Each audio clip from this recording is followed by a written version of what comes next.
आए हमारे शो में, इंटरव्यू आपका होगा, आपकी बातें सुनेंगे, आप इन्वॉल्व हो.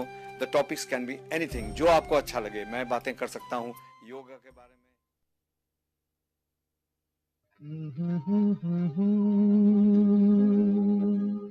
Very good afternoon to you. We are here now with Gerry Hunwick, Doc and Gerry. We plan to do stuff about Newcastle. Hi, Gerry. Good afternoon. Good afternoon, Doc. Hi. How are you? What were you going to bring and what have you brought? Well, what we were going to bring, we were hoping to have quite a few of the ward candidates standing in the West End of Newcastle for the City Council elections. And they left you standing up. Well, they're all very, very busy people. Have they stood you up like? They didn't agree in the first place, so I couldn't say they've stood me up. I won't name names, but there's one we can't keep away and the others won't come. I think what you tend to forget is ward councillors, they have jobs, they've got whole other lives, and it's not just a full-time occupation. Yes, so it's a by the way kind of a job. So a lot of people at this time obviously are working or they're on their lunch break. Does it work to have a kind of a sideline of a job called a counsellor? Or is it not better that you should be a full-time counsellor? What do you think? I must say, I think if we had full-time counsellors, I think we'd have very different counsellors. Oh, look who's here. And I don't think it would necessarily produce a better result. No. And who's coming into our studio? I'm coming. I think we've got the candidate for Central who's Newcastle standing in Elsick, David Muat, I think you pronounce his name. And he's going to be with us shortly in about 5 minutes. Okay.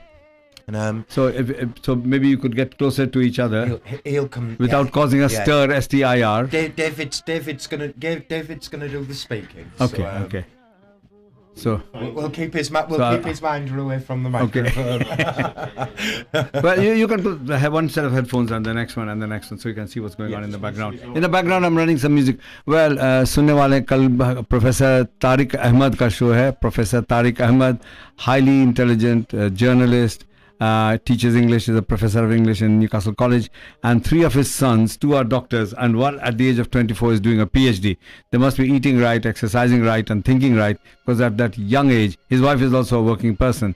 I went and met him, and they were lovely to me, and they're doing a show tomorrow. So, kal hai Professor Tariq Ahmed. Also, tomorrow evening, 6 to 9, is a show through Jibbi Gopalan about Vishu celebration. In India, in Kerala, it's a Lord Krishna celebration, but India being India, the Christians, the Hindus, the Muslims all celebrate it. In Newcastle, I have great difficulty in bringing Muslims to it because they feel their brethren would get offended. So I say things that are true. Sometimes I offend them, and I'm glad I do, because people should wake up and just work outside the box occasionally. But I definitely have Sayyid Ahmed coming, and I'm certainly there. And then there is Madhu's music show from 7 to 9. So tomorrow is a full-packed day. I'm expecting Malcolm to come in and perform some guitar alongside my flute. So I try to bring the different communities, Gerry. That's my aim. As you know, music, whether it's music or food, there's no division. Yeah. And I think the more attention you pay to your one personal religion, the more you're excluding other people. I say this in every single show. And there are people you do. And when I go to the car wash or when I go to have my car repaired, there are a lot of young people of different faiths who said, Doctor, we agree with you. Yes. But the older generation will have it no other way. You see, when the first generation came, they couldn't be bothered about religion. They came for the cash. So they didn't have anything externally. You couldn't make out whether they were Indians or Pakistanis or Bangladeshis or Christians or what. You couldn't make out. And they just assimilated. They were fewer in number. So out of fear, they assimilated with the community. They even changed their names, children's names, to Andrew and John, and called themselves Christopher and their wife Julie and so on. So these are first adapters. Then came the next generation, which suddenly realized that they had rights. Yes. And unfortunately, they didn't realize they had also responsibilities.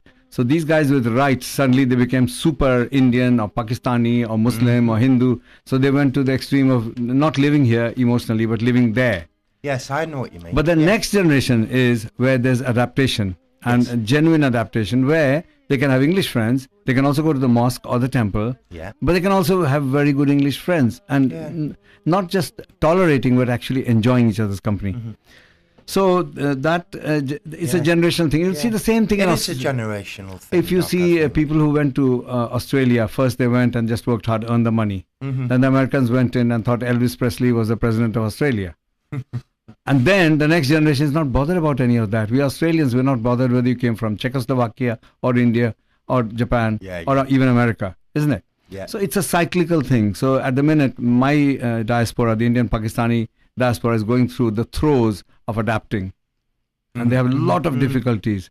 And the next generation is simply not bothered. Yes. They talk the language I'm talking. Yeah, absolutely. And so my best friends are under 35. But I think it's also what you're used to and what you feel Exactly. secure in your own Exactly. zone. And obviously young people growing up here, Yes. they feel very differently about it. They haven't come from another place. Yes. This is their So the home. parents' insecurities are not in the young children unless we impose it on them. Exactly. And if you think psychologically, a child is totally innocent. Any child, he or she is totally innocent and hasn't a clue what you're talking about if you talk about racism. Yes. So a little baby, he or she or it doesn't know the difference between a dog and a cat and a human. Never mind a black child or a white child or a Muslim child, Hindu child. So, which brings it to a very important topic. You know, recently a child died on the 4th of March. Have you heard of the I Am Safat campaign? Oh, I wanted to talk to you about Okay, go on then. Yes, this is a campaign. It's been absolutely amazing thing. There's a poor boy called Marriage. He's 11. He's 11 years old. He's a pupil at Westgate Hill Primary School. And just over a month ago, he lost his brother called Safat. Safat had been 8 years old. Yeah, Safat was 8 years old. He had rhabdomyosarcoma. Most of his life battling fighting cancer. A very aggressive form of cancer, wasn't it? And what had happened was there'd been a breakup in the parents' relationship, and father, I think, had gone back to Bangladesh. Father abandoned the family. I wouldn't be so strong. I don't know. Well, I don't know all the well, facts. To be well, but what I do know is that his mum is stuck here here. on her own. She was here bringing up 2 children. They had to fight for leave to stay in the UK. Meantime, one child died. While they were waiting on an appeal, Safat died. And of pneumonia. Yeah, this was his 8-year-old Safat. Now his brother Marriage, who's 11, as I said, he's absolutely heartbroken. That's the only brother he's ever had. His brother has a grave here, and the fact of life is the Home Office want to send Marriage and his because the reason they were here was because of Safat and Marriage's father, who was a student, got his PhD and gone. So if he's gone, why the hell should they stay here?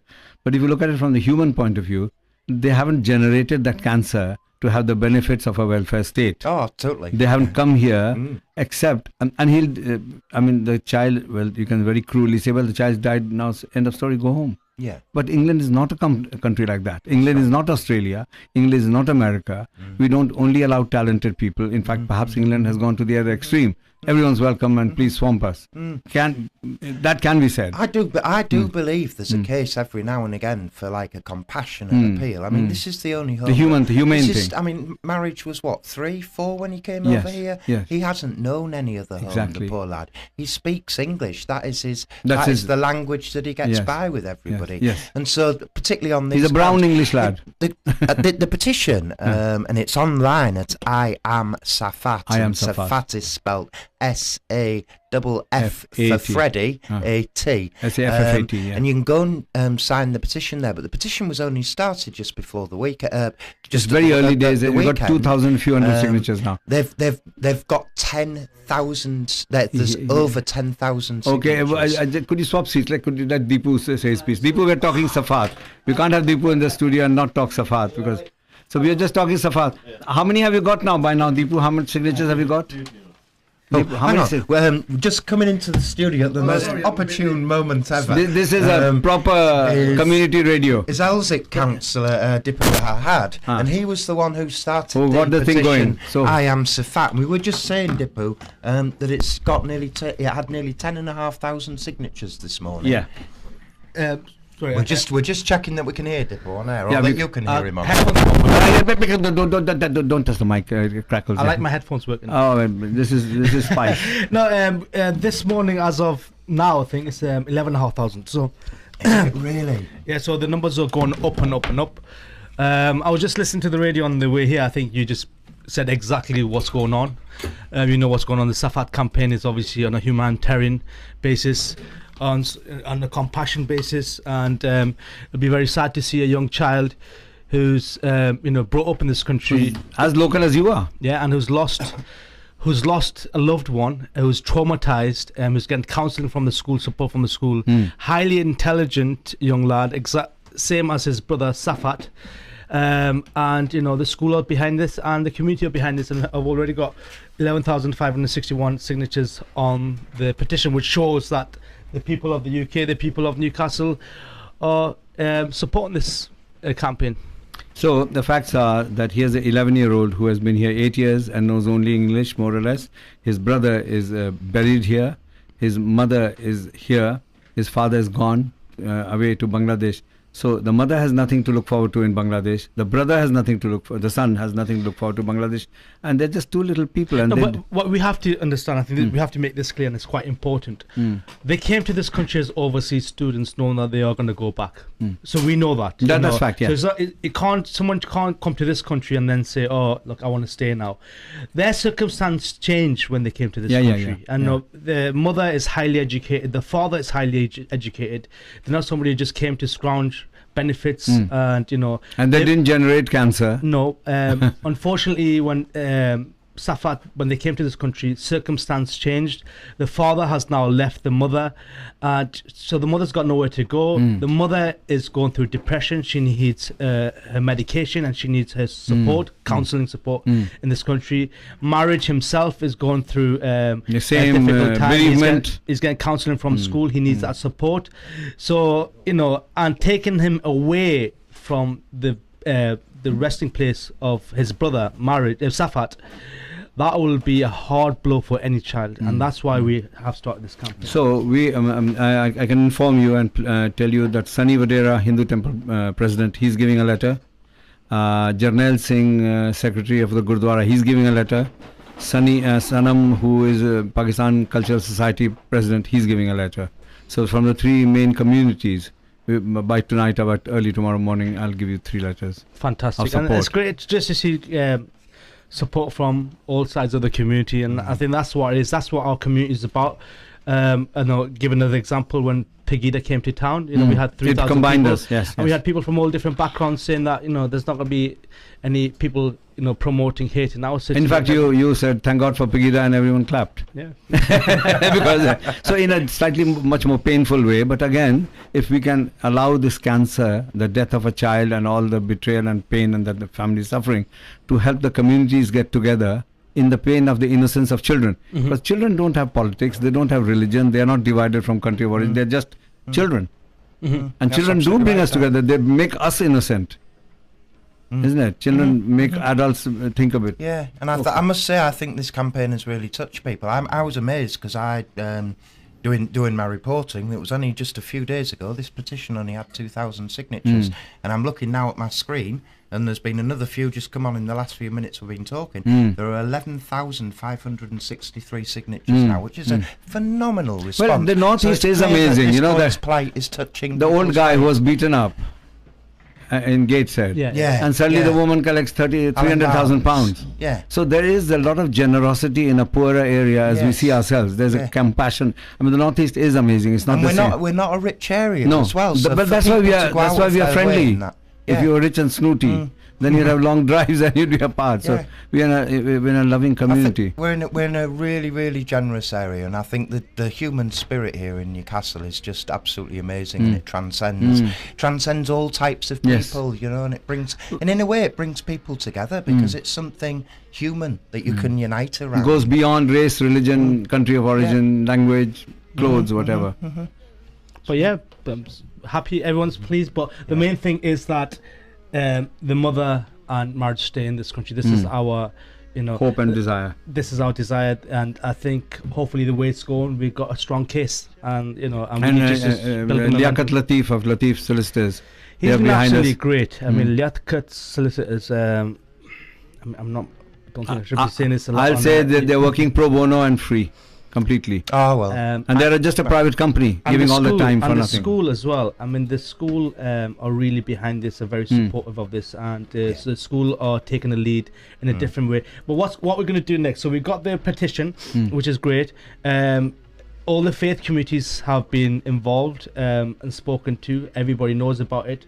Next thing what we are going to do is there's going to be leafleting. you got Spice FM advert. Spices, every hour we are putting an advert on. We're going to do leafleting, and there's a leaflet coming out in the next couple of days, and then we're going to work with the school. Once the school opens, we're going to work with the school, which is what we're looking forward to. The young people, the children getting involved. Fantastic. I mean, you can do a one Saturday with the kids coming in. There's a phone call here. Hello, caller. Who's that, please? Good afternoon. My name is Zafer. Hello, Zafer. How are you? Okay, fine. Oh, very, very nice. Nice to hear your voice. Far away. Excellent. No, I just here in my car. I was listening to your discussion about Safat campaign. Go on. Yes. Yes. Well, I'd like just to ask Dipu a question. I mean, hello, assalamu alaikum. Yeah, he's listening. He's listening. He's Dipu, yeah. Okay, yeah. Basically, I just wanted to ask. I mean, is the father cooperating? Does he want the children to stay here, or does he have no concerns with the child and the? Okay, I think this. I think to be fair enough, Zaf, you do kind of know the situation, and you know. No, of course, I support them. And you, but independently, I went to the house and supported them. The father has, and this is from the mother. The father has abandoned them. And there's, I don't know if I should say this on there, but be careful. There has been threats made against her that if she doesn't. Okay, let's make this quite. I think it's quite. I mean, I don't want to go into the details. No. Let me. I think it's quite important. Okay, Zaf. Into my house. I think it's quite important that I do make this clear. Okay. When Safat was poorly, the family, they were in a lot of discussions. The family, heated discussions, and Safat was first diagnosed. Well, when he was first diagnosed, not with cancer, he was misdiagnosed in Bangladesh. Yeah. Okay. When they went on holiday, then when they came back to this country, when the visa was still valid, and then the Freeman Hospital then diagnosed Safat with cancer, a rare form and a serious form of cancer. At that point, there was 2 applications which went into the in Home Office to allow Safat to remain in this country because of his treatment. A leading consultant for Bangladesh, confirmed that they misdiagnosed Safat in Bangladesh. The treatment, because it's a rare condition, there wasn't any sort of treatment anywhere in Bangladesh or in India. So that's why it was important to have the support in this country. Now, the second thing is at that time, Safat's father, he's an ambitious person. He got his degree, he got his doctorate, and he can be a high flyer. He wanted, because they had no income coming into the household, because obviously the visa expired. I mean, personally, I supported them, financially as well. Oh, well done. Well done. I didn't know you were that involved. Well done. Then God what bless happened you. was there was a family dispute, and because Safat's mother rightfully wanted Safat to remain in this country for treatment, and after the treatment they would have decided, if it's successful, what to do next, because the best treatment is in this country. Nobody's scrounging from trying to scrounge from the country. But what I'm trying to say is, if the best treatment is here, any mother or any father would want the best care for the child, and that's a fact. So there's a dispute, and he went back, but now what's happening is there's all sorts of threats that he's abandoning them basically, and he's threatening other things at the moment, which I'm not going to go on live, but I've explained the gist of it. Okay. Well done. No, I mean, I had a meal on Eid Day in Ahmed Sharif's house with these 2 children. They were beautiful. Wow. And really amazing. I felt sorry for their plight. And I think, Dipu, you're doing an amazing job. England is a country, UK, alhamdulillah, it's accepted. People from different creeds, nations, nationalities, races.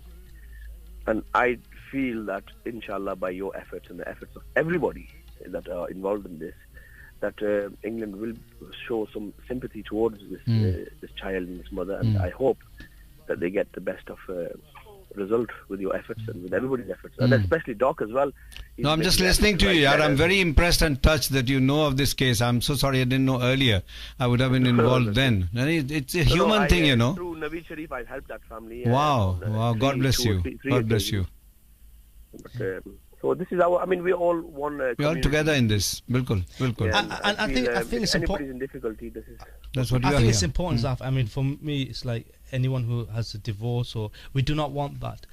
What we're looking at the moment is marriage's mental health, mental well-being, because he is going through a lot of hardship. He is getting counselling from the school. He is still traumatized. Yeah, definitely And traumatized, I yeah. think the first and foremost I'm looking at is marriage situation, how we can support this young person, because if he's taken away from his brother's resting place, this can have a detrimental effect to his Well, he's mental losing well-being. all he knows, all his life, what he knows in Yeah, Newcastle. definitely. I mean, well, his father, Mahdi, Hassan, I think his name was Mahdi. I met him. He was a very active member of the Islamic Society in the university. He was a very active member of the Muslim community and the Bangladeshi community as well. And with ourselves, I travelled with him on many occasions. He's a thorough gentleman. He's a I nice don't know. guy, That's why I was a I met bit him before. concerned He's where nice. his father stands at this moment with this whole situation. Is he involved, or is he supporting them with this issue? Or, this is what I was Obviously not. concerned. So, but I'm very sad to hear that. I mean, We don't know. We don't know. No, all but the we are here. circumstances, I mean, the to be whole fair. community is here to help. Why look for who doesn't help? Let's look for those who do. People like yourself, Dipu, ourselves, Spice, the whole community. I think it's fantastic that all sorts of people are helping. Jarnail Singh of the Gurdwara is giving a letter. Sanam from Pakistan Culture is giving a letter. Sunny Vadera of Hindu Temple is getting a letter, because they all feel a bacha is a bacha. He's not Muslim, he's not Hindu, he's not Bengali. He's a bacha, he's a kid. And the mother as well, she's also in huge distress. And if we can help a mother and a child, what bigger service can we give to God? So that's excellent. Nice speaking to you, and I hope everything goes well for you, Dipu and Doc, and everybody involved. Thank you. God bless you. Thank you. you. Thank you. Thank you. Do you want to get What a lovely those call. guys in? Okay, I've yes. I've Thank spoken you. enough now. You have. That's absolutely marvellous. No, it's good you walked in. It's probably just the right point as well Yeah. to introduce our guest who's been sitting here patiently. Okay, sorry. David Muat. He's going to be standing for the UK Independence Party, Which, in the- Dipu loves tremendously. In the Elsick ward. Many people Yeah. who listen to this show will know, Dipu Ahad is the sitting councillor for Elsick ward, and I think he was elected first in 2007, and he's put his name into the hat again this year. So it'll be a very interesting debate, because I know that you come from opposite ends of the political spectrum, so to speak, and probably you may find some of each other's views a little unpalatable, but I would hope that you have a little decorum in the studio while we debate the relative merits of each of your philosophies and politics, if you like. David, do you want to tell us a little bit about yourself? Well, my name is David Muir. David, come closer to the mic, please. Don't touch the mic. We've got interference. and Sorry. Yeah.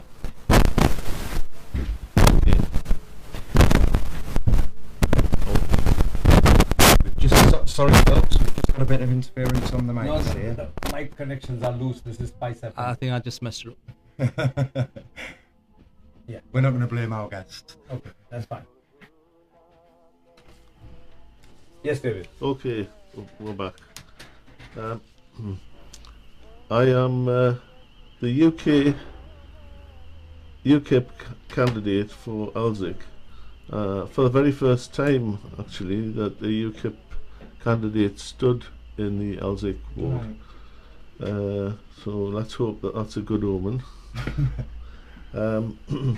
But I am also the campaign manager for Daniel Thompson, who is the Newcastle Central UKIP's parliamentary candidate. All right. So So you're an important man in the UKIP structure, then, are you? I keep him in line. I keep an eye on him. Right. Okay. But we all help each other. A bit about my background. I was fortunate enough to have a grammar school education, and I left school to serve an apprenticeship for an international heating and ventilating company, and carried out work all over the country. Wolverhampton, Birmingham, you name it, Manchester, Glasgow, Edinburgh, all over. So I've got well travelled within the UK. Then. absolutely, and Don't be nervous, David. Yeah, it's It's okay. all right. I can It's hear the okay. nervousness in your voice. Just talk to us and it'll be fine. Yeah. Over the years, I've met and worked with people of all creed, denomination, and whilst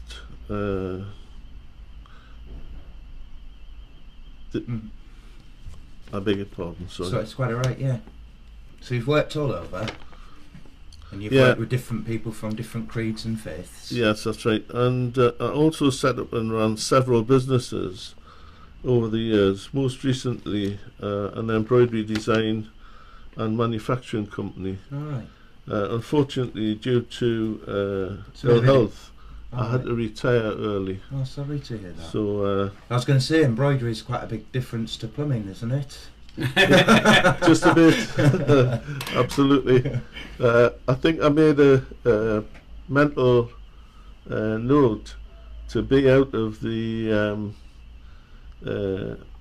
heating and ventilating site contract work by the time I was 40.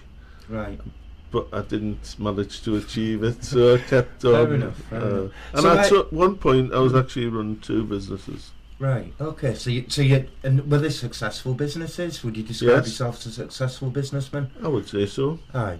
As long as you as long as you can pay yourself a living Well, I'm wage. not Richard Branson, but That's okay, yeah. I get by. So why have you decided to stand in Elsick Ward? What have UKIP got to offer the people of Elsick? Well, something new, I think, to start with. In what sense? Well, in the sense that it's, as you say, looking at it from the other end of the spectrum to the way things are. But we'd like to see if we can make a difference for people that live in this ward. And what differences do you think that you can make that, say, the Labour councillor sitting next to you hasn't been able to make in the area? I'm not exactly sure, but would need to speak to local people and really find out what it is that that they would, any improvements that they would like, or any issues that they wish to raise. So what have you been speaking to people on the doorstep? Absolutely. What have they been saying to you? Very positive response about UKIP. And what have they particularly liked about UKIP? What of your policies do they like? I mean, I think you're well known, and there was a debate on TV last night with the leaders, and Yes. and I think there's a general perception that you are, if not racist, very close to racist. Yes. And obviously you're standing in Elsick area. Yes. And there is a high non-white population Yes, in absolutely. Elsick. So I'm interested in you're saying it's a very positive reaction, but I can't imagine that you get a very positive reaction Well, it's from a lot of people. Well, it's surprising. I've had to do this campaign slightly differently to the way it would normally be done, because I can't get out the car and walk very far without crutches or assistance. So Daniel's been knocking on doors for me. All right, I've okay. been sat against the car, and as people walk along, for example, on Adelaide Terrace, with quite a busy shopping centre there, which looks quite new, or newish anyway. It's not really new, but Well, it still looks new, even if it isn't. But we've spoken to people and asked them if they were aware of UKIP, and everyone is.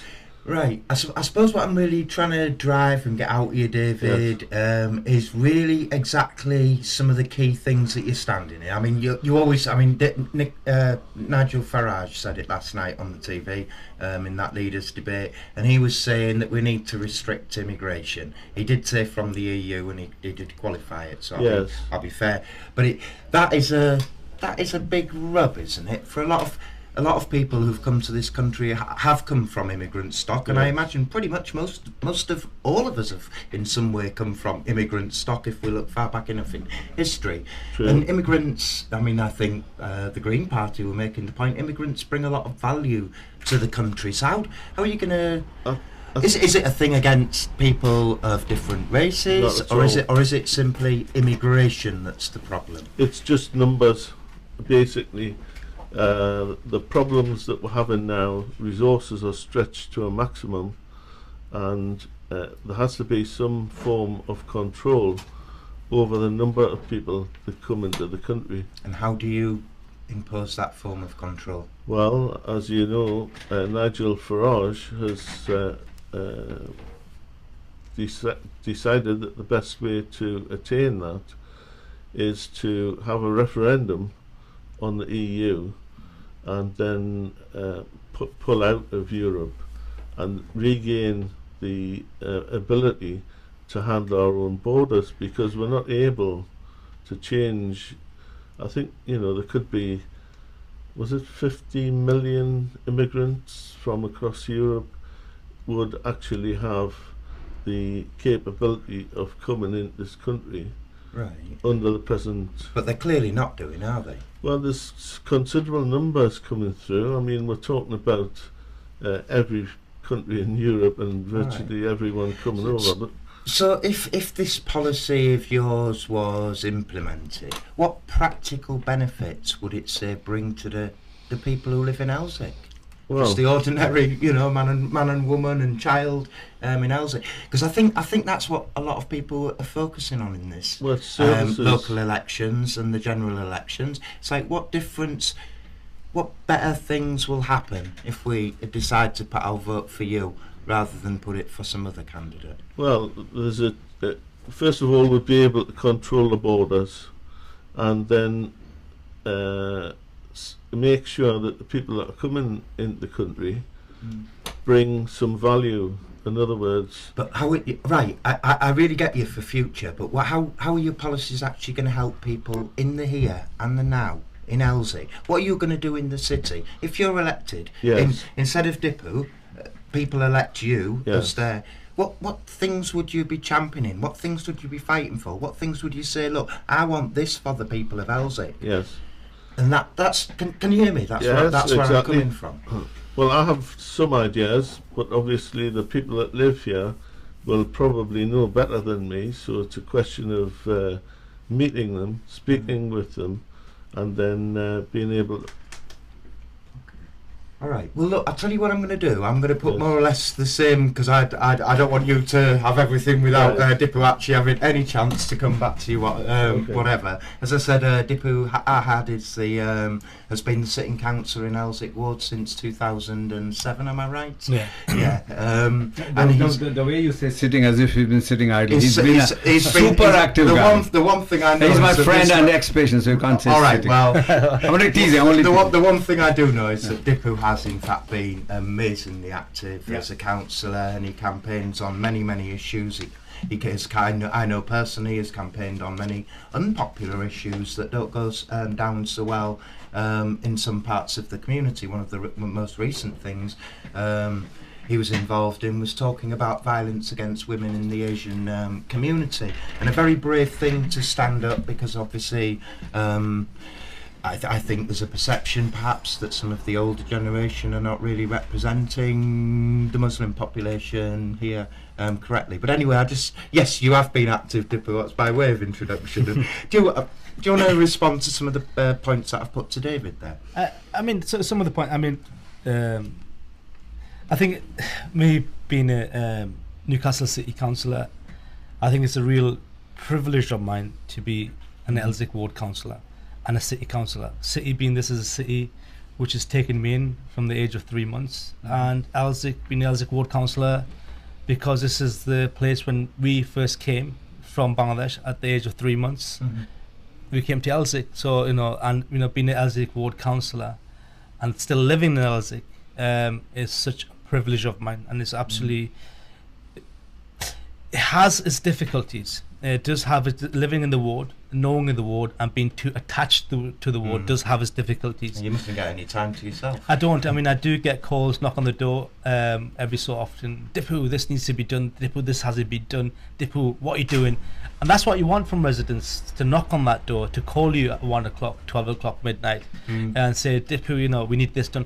And I think that's what we need to be. I think politicians too many times, I'm not having to swipe any UKIP or what have you, but I'm saying politicians too many times are losing touch with politics. Look, everybody knows I'm quite frank, I'm quite honest, I'll be upfront about even if it's against my own party, but there's things we need to change in politics. I've come in here wearing a cap, you know, there might be some other Labour politician might come in here with a suit, or a Tory candidate with a suit.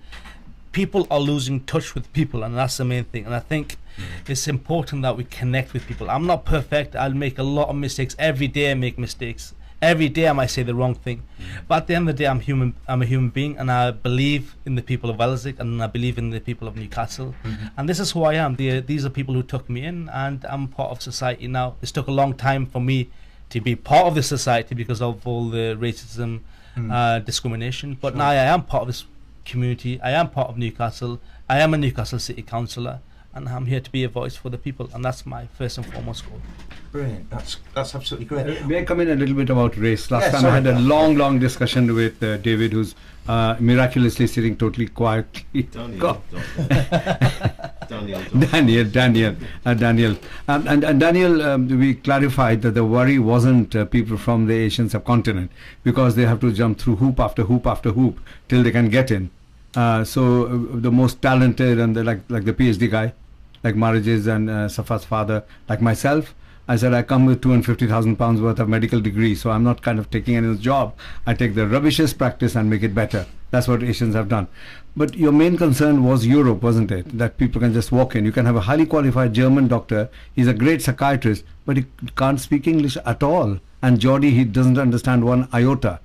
So I actually agree with that, you know, there should be some, the job should be such that you can do it. So if a German or a French doctor who is not fluent in English comes and becomes a psychiatrist, that's a very bad mix, for example. But I also said that if the Polish fellow is willing to work at half the money and twice the speed, the English fellow will lose out. So what do you have to say about that? Are you clear that the immigration you talk about is only about Europe and the free market that you oppose? Or are you talking about people like me? David. It's just simply down to the numbers of people that are coming into the country. No, but when you say coming, people like me don't come in. You need doctors, so doctors come in. It isn't that I in Delhi think, oh well, I should go to England. England has a desperate need of doctors, train drivers, bus conductors, corner shops. So they came in when the country, so we were solutions, not problems.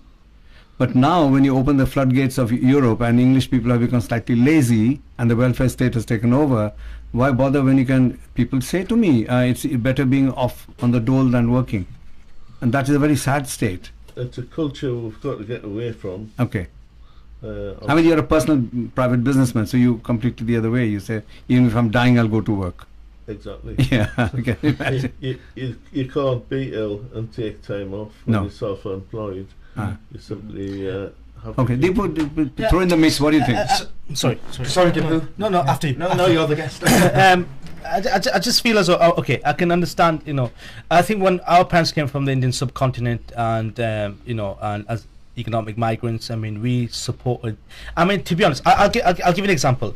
When China had the Olympics, and it was a brilliant celebration, you know, the final celebration when the Olympics finished.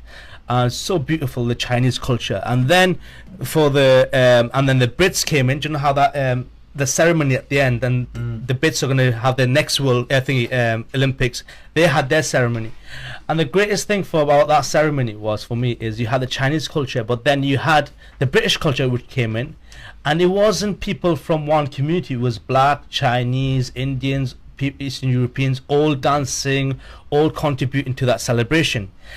And for me, this is what a Britain is. And, you know, people might say, well, you know, China's got its culture, Britain has got its culture. What we have to be proud of is in this country is about economic migrants and what they've done to the country. Now, I do understand, I do understand that there is an issue with regards to immigration. I totally disagree with Labour's one of their pledges, control immigration. I don't think immigration needs to be, because everyone's jumping on that bandwagon now. I don't think it's right. I think it does need to be looked at, but let's not paint every single immigrant with the same brush, because I think immigration has brought a lot of good to this country, a lot of good to the in Newcastle as well. You see the West Road, for example, you got shops from people from Lebanon, you got Kurdish, you got Indian, you got Pakistani, you got Chinese, Slovak. You got Polish shops. Do you know, when I walk on the West Road, I just feel so British, because this is what us Brits are about. And at the same time, I love Yorkshire pudding. I love, and I do, honestly, I'm not kidding, I'm not just saying this on radio. I love the English way of life. I love going to Bamburgh Castle. I love going to Durham Cathedral. I think this is our history. I love going at the Civic Centre and looking at our past Lord Mayors and reading their names, but at the same time, I'm not going to lose that. I'm going to lose myself. I am an economic migrant. My forefathers were Bangladeshi, but I can be a Geordie, I can be a British person, and I can be a Bangladeshi as well. And that's what I'm saying, is I think it's this scaremongering is really quite damaging and dangerous. It is. And I think that's what, and I'm sorry, it's not just UKIP now. I'm not going to just blame UKIP. I'm not just going to blame the far right here. And now I'm dead up front. I think other parties as well are jumping on that. And I think we need to really look into this. Yes, immigration does need to be looked at. It does need to be looked at. I do put my hands up and say, look, it needs to be looked at. But the scaremongering about immigrants is wrong, because I think immigrants do a lot of good. Yes, as any communities, you get Bangladesh, you get communities who come from different areas of India, from Assam, who come to Bangladesh, and the Bangladeshis feel threatened and say, they're taking over our land. Yeah, see, it does exist everywhere. It's not just in this country. Yes. But these Bangladeshis won't look at what these migrants have brought, the good things they brought. So I think, and for me, being a Brit, I think economic migrants, my father, people I know, have brought a lot of good to this country. And I think it needs to continue, but it still needs to be looked at as well. Isn't it true that 4% of the population of Britain is immigrants, but they turned around 10% of the wealth? Yeah. So if we are each of us 2.5 times, I mean, I took a very rich but rotten practice and turned it into a very modern practice with computers, and we didn't lose the touch. Just to quote an example, it isn't Gosforth. It was a very posh practice, but the way it functioned was very arcane. I made it totally modern, so good that I could live on the premises. And if it was an English doctor, no English doctor dared apply for the job, because they're scared of Koplovitz. He was a tough Jewish guy. I mean, you would know him. He was a tough guy. But he knew I would work hard and turn it around. You take all the practices in the West End, Dr. Raj, this and when things were bad, they all got those practices. Now they are thriving. But you're talking about people who are thriving. My dad came to this country. My grandfather, both my maternal and paternal grandfathers were in this country. They were in actually Birmingham, and to be quite frank, I know most of my friends are quite wealthy. Doctors, barristers, and what have you. My dad is the least wealthiest. We don't even have a house. We live in the council house. We suffered a lot of poverty throughout our life, and even now, we're not, high flying. We're not. This is all from Primark. And so it's not. No, but it's not. And this is actually from Royal Keys, but it's not. So you look at the high achieving people, economic migrants, but you look at people who are not as achieving. I'm talking about economically, and we haven't. But at the same time, we do not want to scrounge. I can remember when we were practically on the streets in 1997 when my dad went bankrupt. He still had to work. 1995, he still had to work for his living. He still won't touch benefits. We still had to go to school. Because I know a couple. As a Muslim, he'll call that haram. Yeah. Islamically, you consider it begging and haram. Yeah. So there is. I know. I was just going to say, I know a couple. Both of them have got 3 jobs each to keep their family going, but they will not go near the job centre collect benefits, and that means them getting up at the crack of dawn. It means them going to bed really. So are we clear that when you're worried about immigration, you're worried about uncontrolled immigration? Because we come with highly controlled. I mean, I had to pass exams, I had to send my CVs, I had to pass a test here.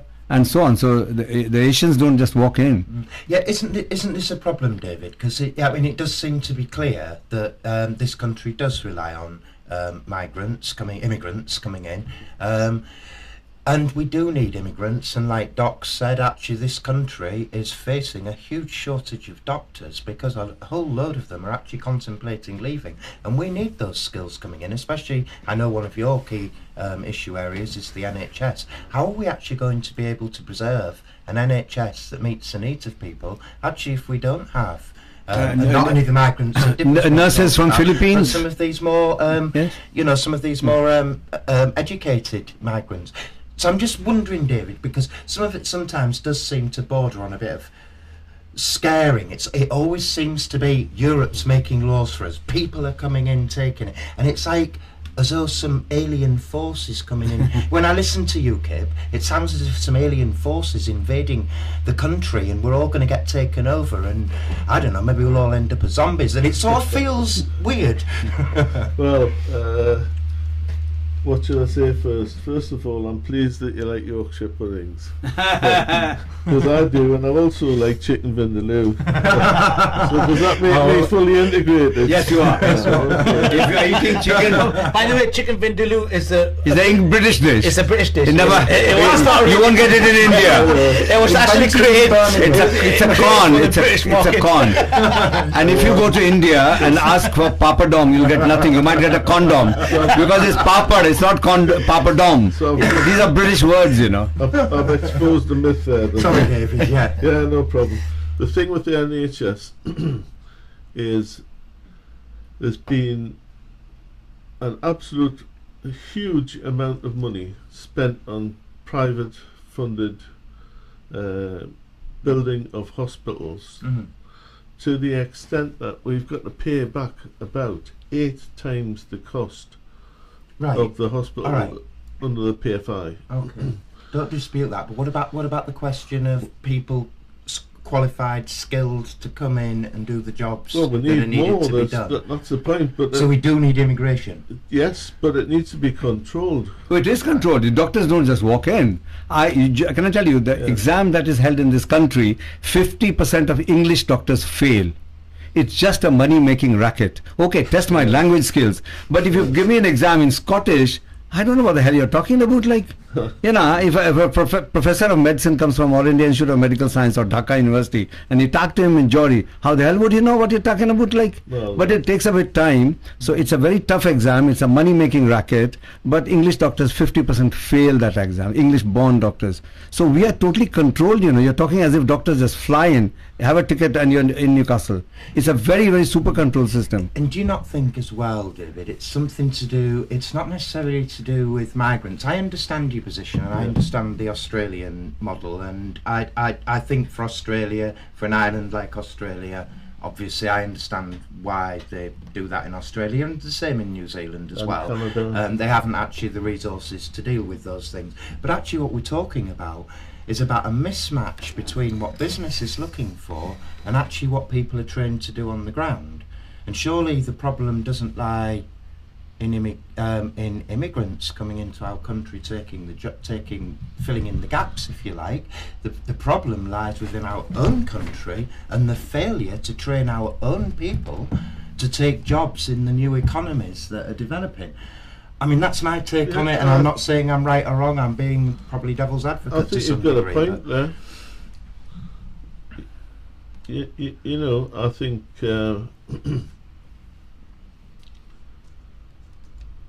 that my mind's gone blank now. It's all right. Don't worry. Yeah, okay. Should we move on from him? I mean, presumably, just for the record, I presume that you don't describe yourself as a racist. I assume you don't go abusing people who are of different colour on the streets. Not at all. Otherwise, I wouldn't be sitting here now. No, and do you know what? Look, I'm not going to score any political points here, and I'm not. You know, I'm quite frank. You know, I think there's a lot of people in UKIP who are not racist. I think this gentleman on my left is not a racist, and I can't say that.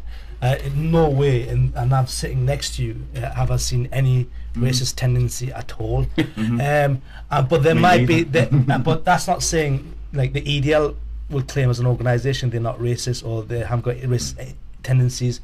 The BNP will say the same thing. But what I'm saying is, you know, I'm not going to judge UKIP as a whole. I'm not going to mention UKIP as a whole, the policy, because their policy to me, I find it wrong, and I find it's moving towards racism. But I'm not going to clearly call them a racist party. I'm not going to jump on that bandwagon. You sit next to me, you are my opponent in Elzik, and I'm not going to call you racist because you're not. You're not a racist. We differ on a lot of issues. But that's what democracy is about, that we are allowed to differ. There might be fundamental differences we have, but then calling somebody sit next to me or behind me, oh, you're UKIP, you're racist, that is actually quite disgraceful, that, and I don't agree because with what happens is, if you suppose you call this man racist, you'll never speak to him again. No. Because if you keep a dialogue, you'll learn from it. I'm not going to blow my own trumpet. I'll tell you very quickly. I'll blow it for you. Go on. You know the story about, you know, that EDL guy? It was in the papers. It was actually in the Independent, where I said I'm going to support that person because I know this person can change. He was Tommy Robinson from the EDL wanted to meet me a few weeks ago in Luton. He contacted me, and we were going to meet, but something came up, then we couldn't meet. I'm willing to have that dialogue, but these are real. Have it on air. Have it here. These are real racists. So Dipu, why can't I have a discussion with you when I know you're not a racist? Exactly. Yeah. So that's really good. One thing I'm That's pleased brilliant, is we've isn't it? actually cleared that up, and certainly, David, I think we've established that you're not coming from this from anything like that angle, despite whatever gets labelled at your party or some people within your party. Yes, it happens time and time again. Yeah, I'm sure. I was at the hustings meeting at Jesmond last night, ran for a couple of hours or so, and this was one of the things was brought up. There was a brochure sent round by Nick Brown describing his opinion on the other parties, and I think he put a comment next to UKIP. Nick Brown, the MP. Yes, that's right. He didn't turn up in person, by the way, but then if I'd written a letter like that, I don't think I would have done either. And it was outrageous what he said, but almost to the point of being slander. What, accusing you, people in your party, saying your party? Saying that UKIP are going to close the NHS. Right. I mean, it's just absurd. Right. What is your position on the NHS then, by the way? I think it's the best thing that's ever happened to this country since it was first brought in was it 1948 or something like that? What are we going to do I mean, this is okay, this is a little bit outside ward politics, but what are we going to do in the longer term for the NHS? Because people are clearly getting older, there's a lot more dementia sufferers, we've got an untold record number of people who are with diabetes type 2. There's strains on our health service as we age, as a population are getting more and more and more, and we're way beyond, I think, what the NHS was invented for in 1948, when it was very much just like... And can now cope with. Yes, yeah. Have you got a take on that? Do you think we need to go back to the draw? I mean, I personally, and I don't often express my own opinion, but I personally believe that we, as a country, need to go back to the drawing board on the NHS and say, what do we want? What is going to be sustainable? And we've got to stop this short five-term year thinking, and we've got to be thinking 15 years, 20 years, 25 years down the line. What are we going to do for the future generations? Because this isn't going to happen overnight. We've seen what trying to do things overnight has done, to be fair, in the last few years, and there's been quite a lot of chaos. Well, it certainly doesn't want to be privatised, in my opinion, and it looks as though other parties are happy for that to take place. There's also investment of $3 billion into the NHS planned by UKIP, if successful, and there's other cuts that can be made. For example, some of the higher management where we're a bit top heavy, if you like. I think it needs to be looked at carefully, and then decisions made on build new hospitals. There's just one opened recently up in Northumberland, Cramlington. Right. Which is... Randy, there's problems with that, isn't there, I hear? I think so. Because people from, say, like Berwick, who were expected to go to Cramlington, don't know how the hell they're going to be able to get from Berwick to Cramlington. Exactly. I don't know that it was the best possible location. Okay, moving on. Can I just focus things back a little bit to ward issues, and perhaps I'll start with Dipu here, because it's the Labour Council that's initiated this. and we haven't perhaps talked too much about Labour politics. The council has, I'm not saying it's their fault, and I'm not putting the finger of blame. I think everybody knows this area has been hit particularly savagely in terms of cuts for local authorities to spend, and I think that, you know, in the northeast it's evident that we have been hit harder than wealthier areas, which perhaps isn't right. But the one thing that has happened as a result is that ward meetings now, and I'm trying to bring things right back to a local level, are only held once every 3 months, and sometimes it can mean that people are waiting 5 months to find out what's happened actually under a delegated decision. So that's one issue. Are we? Do you think we're going about things right? Are people? I keep hearing people say, "I'm not involved. I don't get a chance to be involved." And is once every 3 months for local staff, they say, enough? Basically, and look, first and foremost, let me talk about the cuts. £108 million cuts imposed by the government to us. Before the coalition, we used to have a monthly meeting in Elsick. They were very popular. And there were residents from different areas who used to always come to those meetings, and a lot of issues were raised. Since those cuts, we had to cut the staff, so people who write the minutes, they got cut, and then after that it was every 2 months. Now it's every 3 months. Do I agree with it? No. I think we need to seriously look into this because our ward budget is a lot less. As it gets the highest ward budget in Newcastle because of the deprivation. So ward budget might just say, £50,000 we give to community organisations. So we do that. So we give to community volunteer organisations. If they apply for £2,000, £5,000, whatever, we give it. We support them. Obviously, we have to look at the application. And we used to have those meetings every month. Now we have them every 3 months. And I do agree. I totally agree. And I say, look, we are losing touch with the people. Monthly meetings were a lot better. People felt connected. People felt part of the ward. People felt part of a community. And I think we are losing that. And it's very, very unfortunate. And I think somehow money needs to be found to have these meetings. Even if it's not every month, we need to at least have them every other month. Yeah, because I do think that I must agree with you, Dipu. I do think, and I've heard concerns. One of the concerns, and particularly in Elsick, and I'm not having a go. I'm just mentioning it by way of record. I know that your ward has spent £10,000 on actually a problem of litter within a ward, and yet you can't afford £500 as a ward to support a young boys football club, and they're getting turned down for money. And I know there's other community projects that have been turned down for money because £10,000 has been spent clearing litter. Recently we had to really act upon the litter problems. We spent money on enforcement officers. So the great thing about, and look, where we go wrong, I put my hands up and say we've done that wrong. We are not perfect.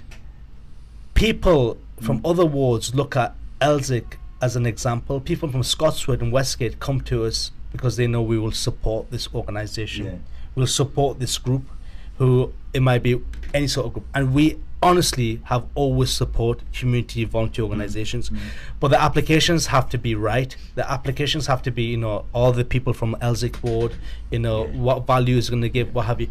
And we are known to be supportive of groups and organizations, and people do value us for that. And I know that you are. However, recently we had to stream some of the money towards litter. And the litter issue is not just litter, but finding enforcement officers, because it was the mess was getting absolutely horrendous because of the £108 million cuts, the reduction of people, so the reduction of staff in the area who are picking up litter is become more and more difficult.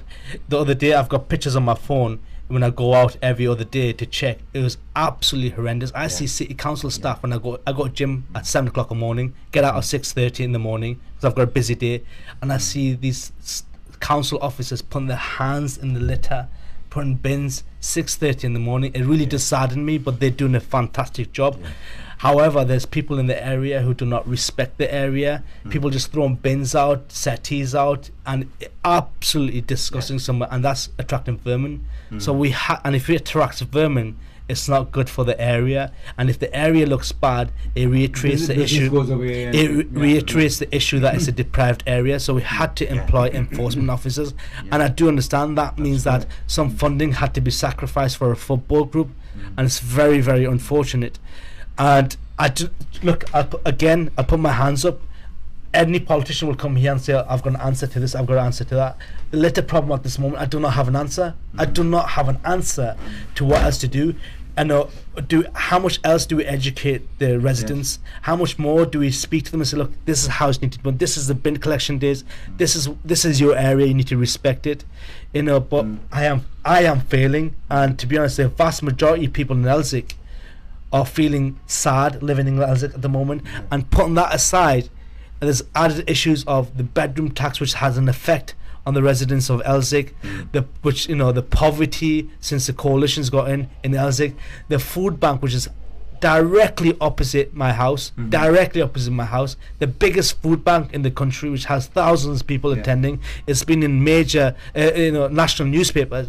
When you see the queue outside of these food banks, and these are people who've had decent jobs in the past, who work for the NHS, and when they are queuing in the food banks and they're looking around reluctantly if anybody's looking at them, for me that is the saddest moment as a city councillor.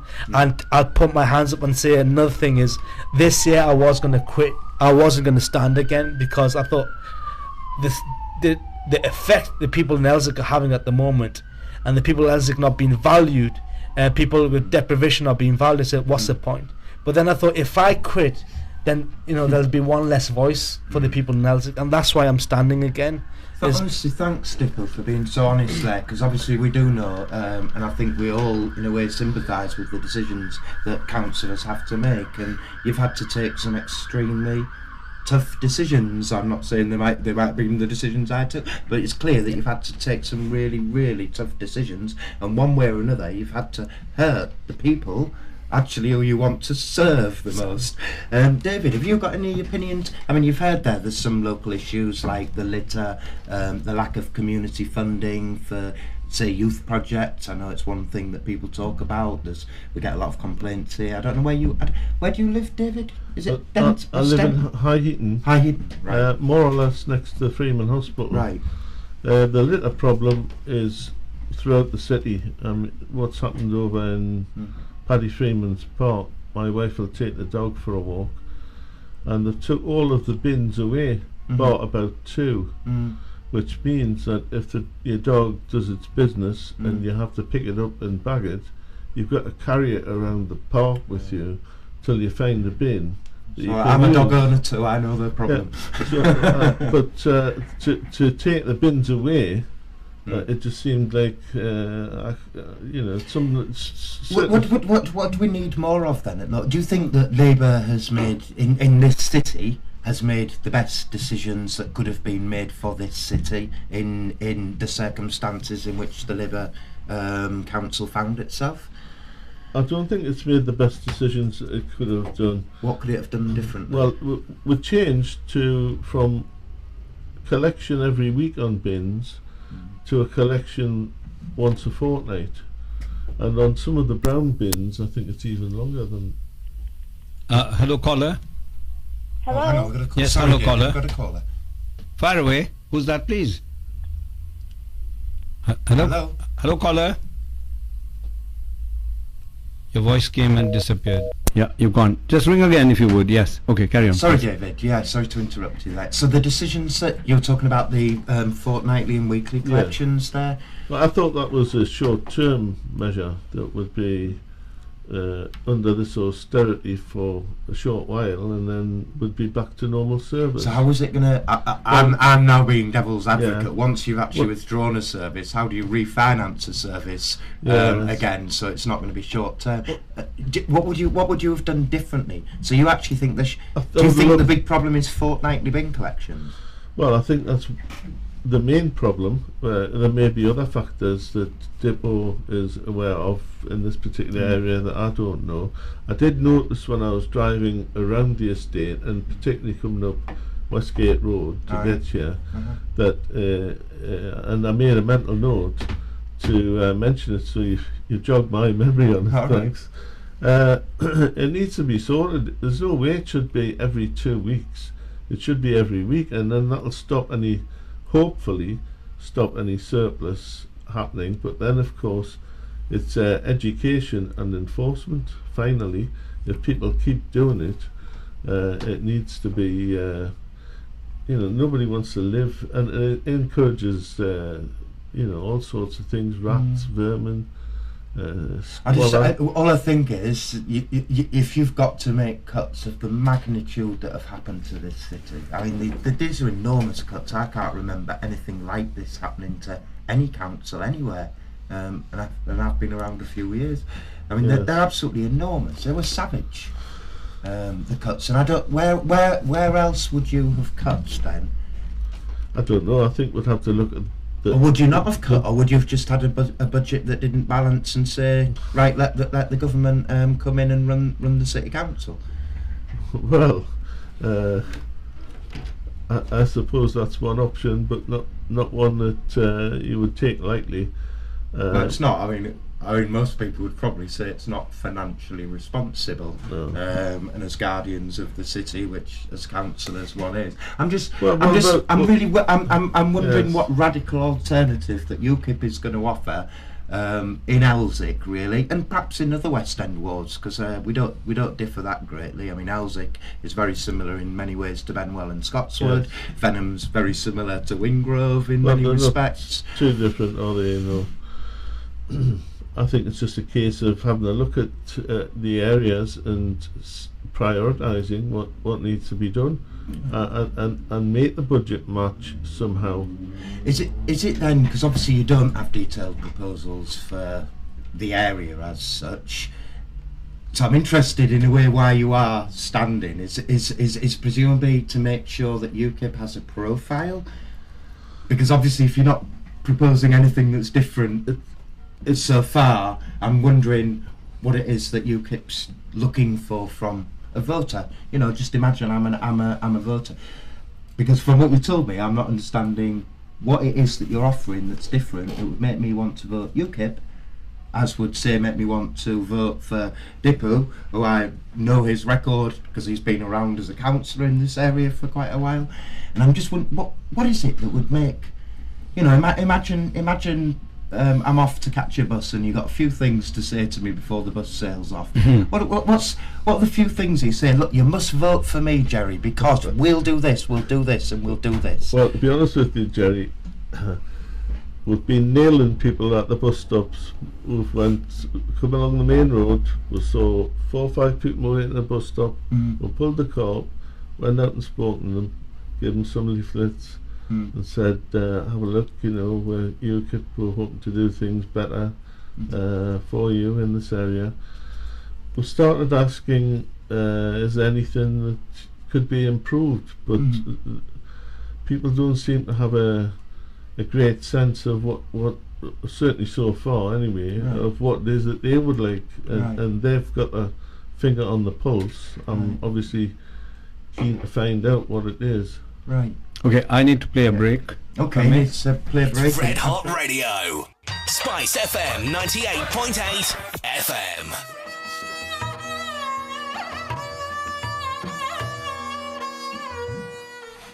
Hi, now we've got Daniel who's come in because the others have stood down. So Daniel, I'll turn the music down a bit. You were saying something very interesting to me, that you want to go to Afghanistan. Yes, I was, Don. Give me some idea. What it is? What is it about that attracts you? Why would you go there? Who would you go with? Who would fund it? Just give us a general picture. Well, I've got a very old friend who used to be very high up in the police force, and now he's working in the security forces in Afghanistan. Working for the Your government. English friend from here? That's correct, yeah. Okay. And as you know, I've travelled extensively in India. Yes. And I've always wanted to go on further through Pakistan and Afghanistan. Obviously, these are two countries which you have difficulty in gaining access to. But it's part of British India, so historically it is part of the Indian Empire, so I really would like to go. Now at the moment, our troops are coming out of Afghanistan, but there's still quite a lot of security personnel involved in the intelligence end. And also there's an awful lot of American people there, which we know. And obviously my own personal view is that we should not have got involved in this foreign war, and we know who we have to blame for that. previous governments. So anyway, I'd like to just go and see what is happening there. Also, as you know, I'm interested in antiques and I like Indian works of art, and I would just like to see how such a... Sadly, you won't see the Burmese statues. They're gone. Yeah, well, we've seen those get destroyed, and it makes me absolutely It's so sick. sickening and sad. I mean, next they'll blow up the pyramids, the Taj Mahal, Qutub Minar, Eiffel Tower. Let's just If they're move on. allowed to do it, yes, but there again, you know, we've had that military involvement in Afghanistan, the American forces and English forces, and they're still destroying things. So maybe if we hadn't have went, maybe they wouldn't have been destroyed. That's the question I ask myself sometimes. That maybe they're doing all this wanton destruction. Is there some way to get back at civilization? Well, to ruin Buddhist things of the past monks, because of the Buddhist monks in Tibet are self-immolating I think against Chinese occupation. that's correct. So it's a pain of occupation that's hurting, and I'm not justifying, but blowing up those things achieves nothing except one picture in the newspaper, and that's it. Well, it's sensationalism actually, but I just makes me wonder whether we should have ever went there in the first place. Obviously, we remember the. So where does this high-handed, high morality, high political stance come from in the West? That we are the soldiers to the whole world. Well, it was the Russians that started in 1980 when they went in there. The king of Afghanistan needed some support, as you know, to keep his regime going, and the Russians. All right, but that's asking people for help, and the other one is imposing. Well, we think actually with the US forces and the English forces, the British forces, they were asked to go there, obviously to maintain the regime and stop the mullahs, the Mujahideen, who actually were in control. And obviously when the Mujahideen were in control, somehow a lot more things were more organised. But maybe it's a lesser of one or two evils, but maybe the Russians shouldn't have went in 1980, maybe that was a mistake. And we obviously saw how the Russians were badly affected by that civil war and the amount of aggravation they had. Obviously technology wasn't as good in the 80s and a lot of the Russian soldiers were killed and maimed. These days our technology in our armed forces and the US armed forces is very, very high quality, and obviously the casualties have been reasonably low compared to the Russian casualties that were. But I'm asking a more basic question: what gives any one nation the right to invade another on the basis of religion or political democracy? I'll go and democratize China. Well, try. Okay, well, my opinion is, you know, we have the Vietnam War, and the Americans spent a lot of time in Vietnam. What did they get from it? Well, I spoke to a veteran. Now, the veterans in America are treated very badly by a lot of the government and by the situations there. They're actually our veterans in this country are treated very badly, and obviously UK want to improve the veteran situation. I was told by a veteran the reason the Americans went into Vietnam was basically because they wanted to stop the spread of communism at a time when it was looking as if the communist China was going to spread all the way through Burma, Thailand, all the way down to Malaysia. And they kept the troops in there, and they lost 56,000 soldiers, God rest their souls, to stop the spread of communism. Now, historically, I think history's repeated itself. Firstly, with Afghanistan, when the Russians went in, they were there to help the king, to maintain a regime. But then, as time went on, we got into the 90s and then got into the dark ages of this century in regard to terrorist acts. The big people, the big players, the Americans, who are the biggest players, thought, well, maybe we'll have to stop this spread of Muslimism. But not Muslimism as in a normal religion, which everybody loves and accepts and understands, but this basic extremism. No, but it is still about changing other people's viewpoints, whether you carry Islam in your bag or communism in your bag or democracy in your bag. It's still imposing your ideas on other people. Well, it is, I mean, the Red Indians were quite happy before the Americans came, you know. Well, they certainly were, but... so this Christopher Columbus discovery, not discovering anything, matey. You are stupid enough not to know the Red Indians exist. The Red Indians weren't discovered, they lived there. Well, so the West goes and discovers it, rapes it, pillages it, gives them syphilis, and now we got America. And see what's coming off it. Stick to Afghanistan and we'll talk about... No, but all conversion, whether you talk about Islam spreading with the sword or communism spreading or preventing... Humans have a right to believe what they believe. Why should another country impose their view on somebody else because they know better? Nobody knows better. Well, the Africans were fine before the Christians went in, you know. But we were going to show them the real path and all, and look at the results of it. The terrorist activity that's happened in the dark ages of the beginning of this century has attracted it. A lot of these countries have attracted a lot of attention because they're harbouring a lot of these terrorists. Pakistan's attracted a lot of attention. Afghanistan, Iraq, Libya, they've brought it all on themselves. They've attracted attention themselves by their fundamental extremist behaviour and tribal behaviour, by the way, because a lot of it is tribal. Yeah, but America spreading democracy is also tribal behaviour.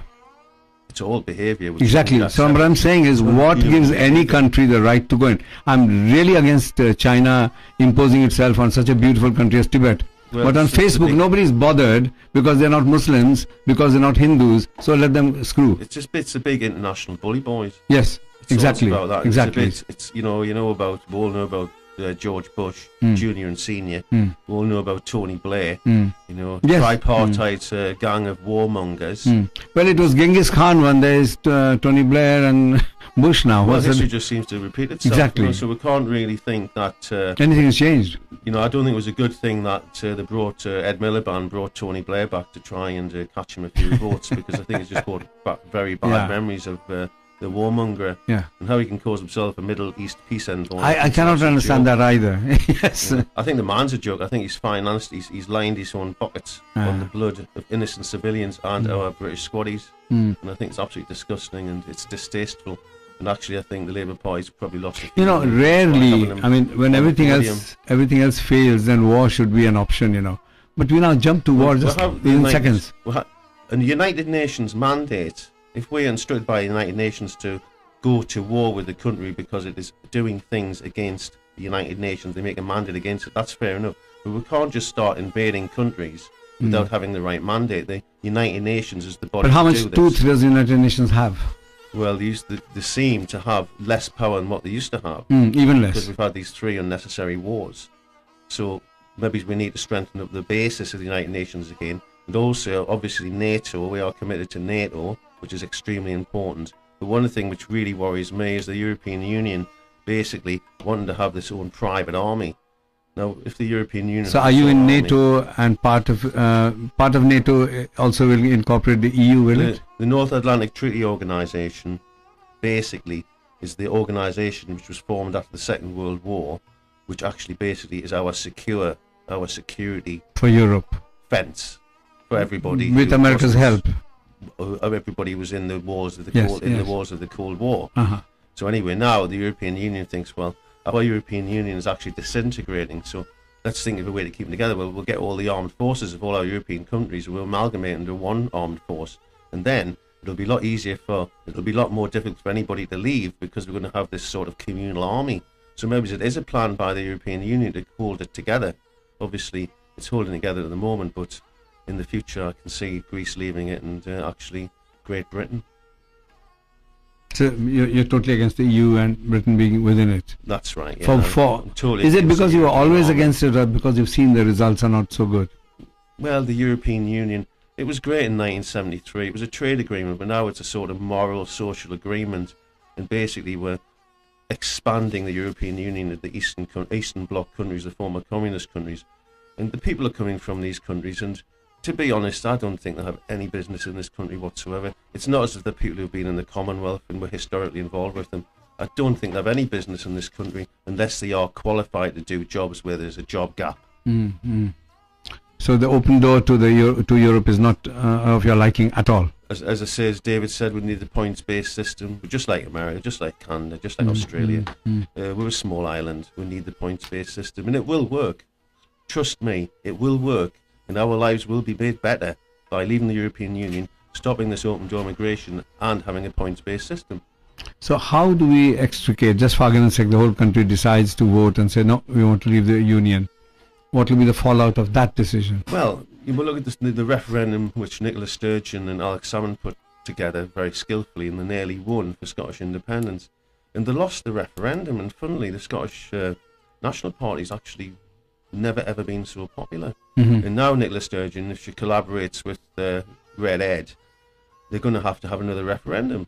And obviously, Ed Miliband said last night that he will not do a deal with the Scottish nationalists, but we've always seen people change their minds very quickly in politics. When it suits. When it suits him. So if he has a deal with the Scottish nationalists, it'll be like the northeast of England getting run by the Scots. We know there's various, the Barnett formula allocates different amounts of money to different people in different parts of the United Kingdom. Scotland gets more per head than we do. Now, the Barnett formula costs an awful lot of money. It's about 8 billion a year we'll save if we can scrap this Barnett formula. Because it gives Scotland more It does, yeah. It's money. a form of devolution. It gives them more money so they can be more devolved.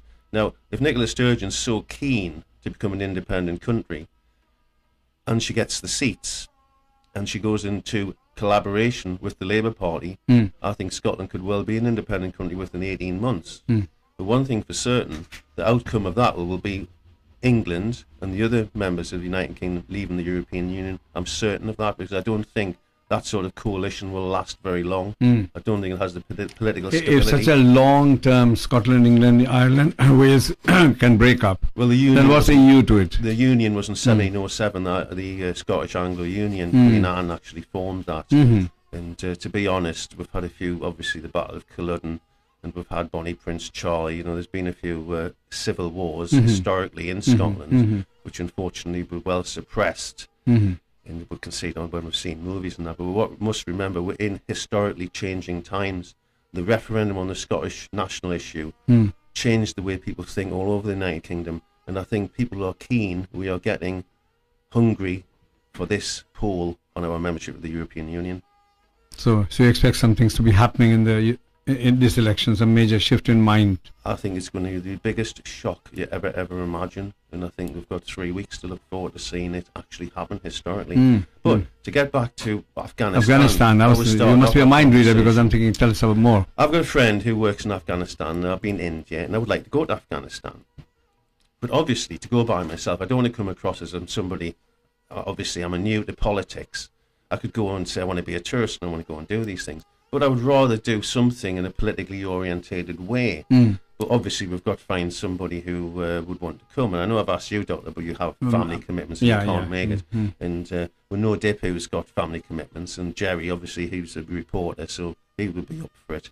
We'll just have to really plan how something could be done so we can go on a fact-finding mission and we can learn more about the way our squaddies are being treated over there by the MOD in regard to when they come back. And a lot of people suffer from mental disorders when they come back, because it is horrific out there. You see a lot of things. And obviously UKIP is very pro to help the ex-squaddy, who basically want to give them extra availability to use services in the NHS, especially mental health services, so they get fast-tracked. But that's what gets hurt most, Obviously, we want to put more money into the armed forces, because I've spoke to people in Newcastle City Centre in the armed forces who like UKIP, and they tell me they've got to buy their own equipment because the equipment they get from the MOD is not up to the standards. Really? That's correct. So you're a soldier for Britain, and you have to and this G8 country doesn't give you enough, so you have to supplement it. Makes me think, the goods... That's quite sad, to hear that. The goods that are getting bought to give to the soldiers through the MOD... Like what kind of... By goods, what do you mean? Boots? Boots, belts, webbing, clothing, helmets... Obviously. And people have to buy them? Yeah, because they're unsatisfied with the standard of the kit that the squaddy and the servicemen are getting issued with. That's scandalous. UKIP are here to help ex-servicemen, serving soldiers, airmen and sailors. That's one thing UKIP is there, and I speak to a lot of ex-servicemen and serving servicemen when I'm canvassing everywhere, and they love UKIP. And the reason they love UKIP is because we know in our hearts, we realise foreign wars are not needed. We're having a war in our country at the moment, a war against immigration. We need our soldiers on our borders to save what we have here and to preserve what we have here. And I think UKIP's the answer to that. So I would like to go to Afghanistan. I would like to see the effect on the people in the street, the effect on freedom, the effect that the Afghanistan civil wars had on women, because obviously we're all very concerned about the education. I mean, I've seen women being beaten in Afghanistan, women in blue burqas. I would love to physically being beaten, and that's bad, but actually filming is worse. Putting it on YouTube is even worse, and me watching is the worst sin possible. It is horrifying. Because I'm participating by watching it. What I would like to find out, I've never been to Pakistan, I've never been to Afghanistan. I would like to find out the differences between these two countries. Well, Afghanistan is much more tribal, much more hard to access, easier for people to hide. Troops can't get in. It's more guerrilla warfare. Pakistan is certainly not that. Pakistan is just like India. You know. But I've tried to go to Pakistan recently. It's very, very difficult to go there. The visa system is rather... Go to Sanam Travels, he'll fix you. Yes, I've seen it before, you know what I mean? But it is a very, very complicated visa procedure compared to India. And obviously, I don't think you can actually go to Afghanistan without some official authorization. And obviously, the official authorization we need is if we're going on some sort of professional basis as maybe political analysts or journalists on a fact-finding mission. So I'm looking forward to maybe to... so in a country like Afghanistan, which is in trouble, would being a journalist be any help to them? They would say, you're coming snooping, we don't want you. I think if you can publicise nationally, if you can look at a situation as an observer who's never actually looked at the situation before, imagine if I went somewhere like that. I'm not a journalist, I've only been in politics 5 minutes. Imagine my view would be entirely different to other people's views. Yes, yes. And I think a fresh view can have a big difference. Absolutely, because you're not clouded, you're not kind of biased one way or the other. Well, as we know what it's like, you know, the smoke and mirrors of politics. You know, I think you'd be scared to get into politics because maybe you'll just get used to this smoke and mirror culture. You know, I think it's very hard to be in politics and not be... Dipu is a very genuine lad. Yeah, not sell your soul to your But party. I just feel sorry for the people he's working for. These, well, Nick Forbes, you know, leader of Newcastle City Council, and a lot of these other Newcastle Labour councillors. I feel sorry because Dipu's a genuine lad and he's got a heart of gold. But I think the people above him, like, really fancy their position so much that they disregard the people lower down. Well, Dipu was saying it's about people, look after them. And I think the speeches before the elections and the speeches after you won are quite different. Well, nobody. Yeah, anyway. I speak to people. I'm out canvassing and I say, you know, for a joke, I say I'm canvassing for UKIP. I'm standing for Newcastle Central. And I say, you're going to see me in the next 3 weeks, but you'll not see me for 5 years after that, you know. But they're implying that once your purpose is served. It's a joke, you know. No, but you tease them, but there's reality in it, not in your case. It is, you know, obviously... MPs are there's no MP now in the British Isles and Great Britain. There's no MP. They're all temporarily now out of a job. They've got to be voted back into office. So Chianwara, she's not an MP now. She's a prospective parliamentary candidate. Yes. And obviously she'll be running around, you know, trying to get seen in the areas she wants to get seen. But in a month's time, will we see her again? Well, we will see her. You know, we'll see her in certain press and certain things. We'll definitely see her in the House of Commons because she's a career politician, as we know. And she's got aspirations on the shadow cabinet, or even the cabinet, if we're looking off to get an SNP. What she thinks is her business. I think we should not be able to tell what she's thinking. Let her tell us what she's thinking. I've listened. If you became Chianwara, would you be seen here more? If you were in her shoes. I'm a local politician. You know, but if you became an MP, would you be seen I'm here? more interested in the back streets of Benwell and the corridors of power of Westminster. Councillor is more important to you than being an MP? Obviously, the MP is higher up in the hierarchy of politicians. For power. For power. But if you've got power, you can change councils. If I was... So would you rather be an MP or a councillor? If I was honoured enough to become an MP, I would have a great... Would rather be an MP? Because I could have the influence over the Newcastle City Council, which they're so neglecting, so many things they're neglecting, so many... But would you be seen after you got elected, or would you also have a second moving, house in London? I'm going to move into this office. You're welcome. I think we'll put a bunk bed up and I'll stay here, you know. Yeah, absolutely, you're the only one that comes. I mean, the others right, you know. don't have time to come, or the nous to come, or the courage to come. Yeah, don't worry, I'll bring a bunk bed here, you know. You're welcome. As I say, I'm an outsider, you know, to get voted in. There's a massive majority, 7,400. You know, I would love to think I could beat the majority and win the seat. You know, we'll have to be a realist. We know that there's going to be a scrap for who's second, third, and fourth. Coming back to UKIP, how many Asian candidates do you have? Do you have any? All council candidates, yes. We have a lot of council candidates who are of Asian origin, that either Hindu, Muslim, or Sikh, or various people. Mainly down south. Okay, because there's more of them there. They're more evolved because they've been here longer. It's a much more supported party. Now, obviously, we know about our MEP, Amjad Bashir, who left UKIP to go to the Conservative Party.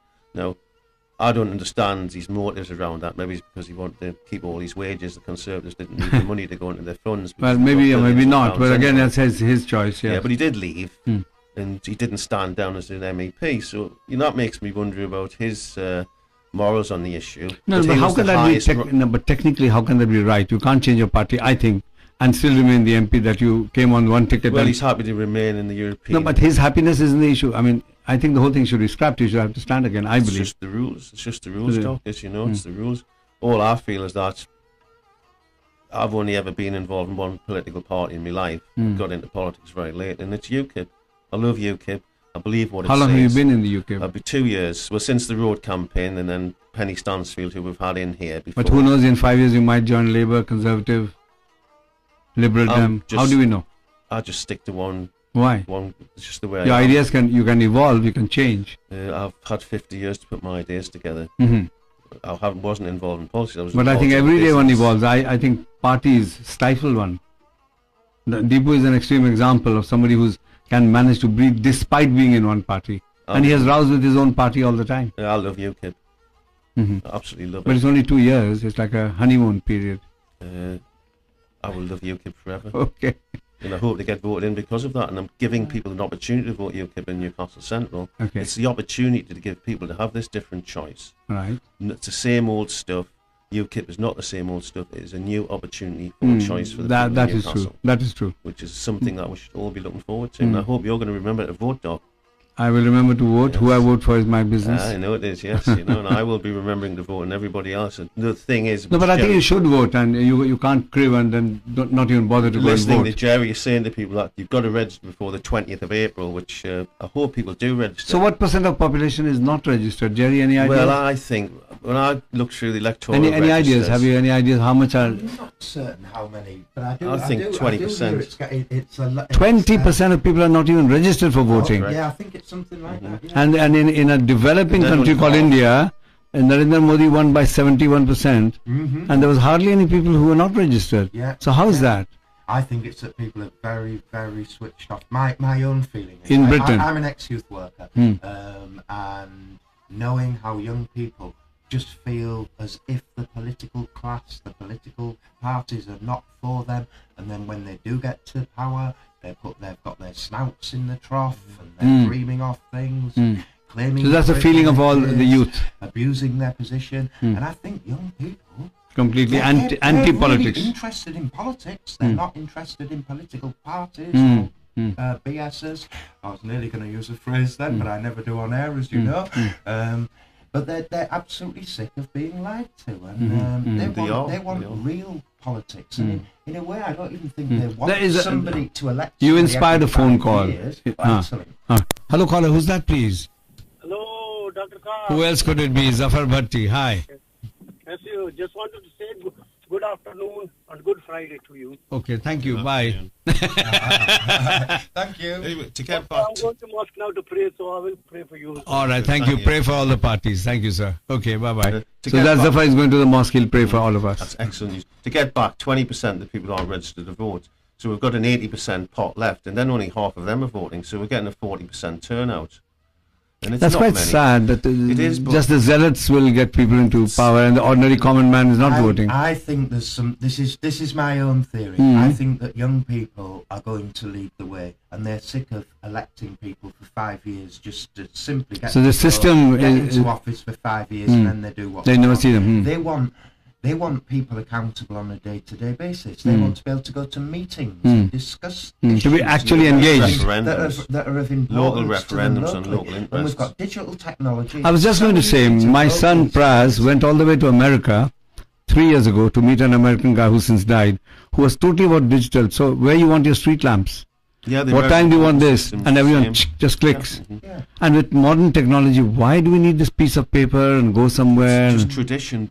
We're all tied up in tradition here, and the electoral traditions are this Antiquated and- Antiques are good. You deal in it's them. antiquated system of electioneering. And Yes. we know it even. I was at the Newcastle City Council. Went to the sports centre. We're actually going to do the count, and they are quite up to date with counting. But Well, India has EVMs, electronic voting machines. Of Yeah. course, they've all rigged, but not this year they weren't let's rigged. hope they're not. Let's hope they're not. I also think adults here are quite. Sorry, what is it? Adults here Uh-huh. are quite turned off voting. I don't know if you remember the vote for the North East Assembly. Yes. We had a referendum whether Yes. we wanted a North East Assembly. And you know, I still speak to politicians today who don't get why the public voted against the North East Assembly.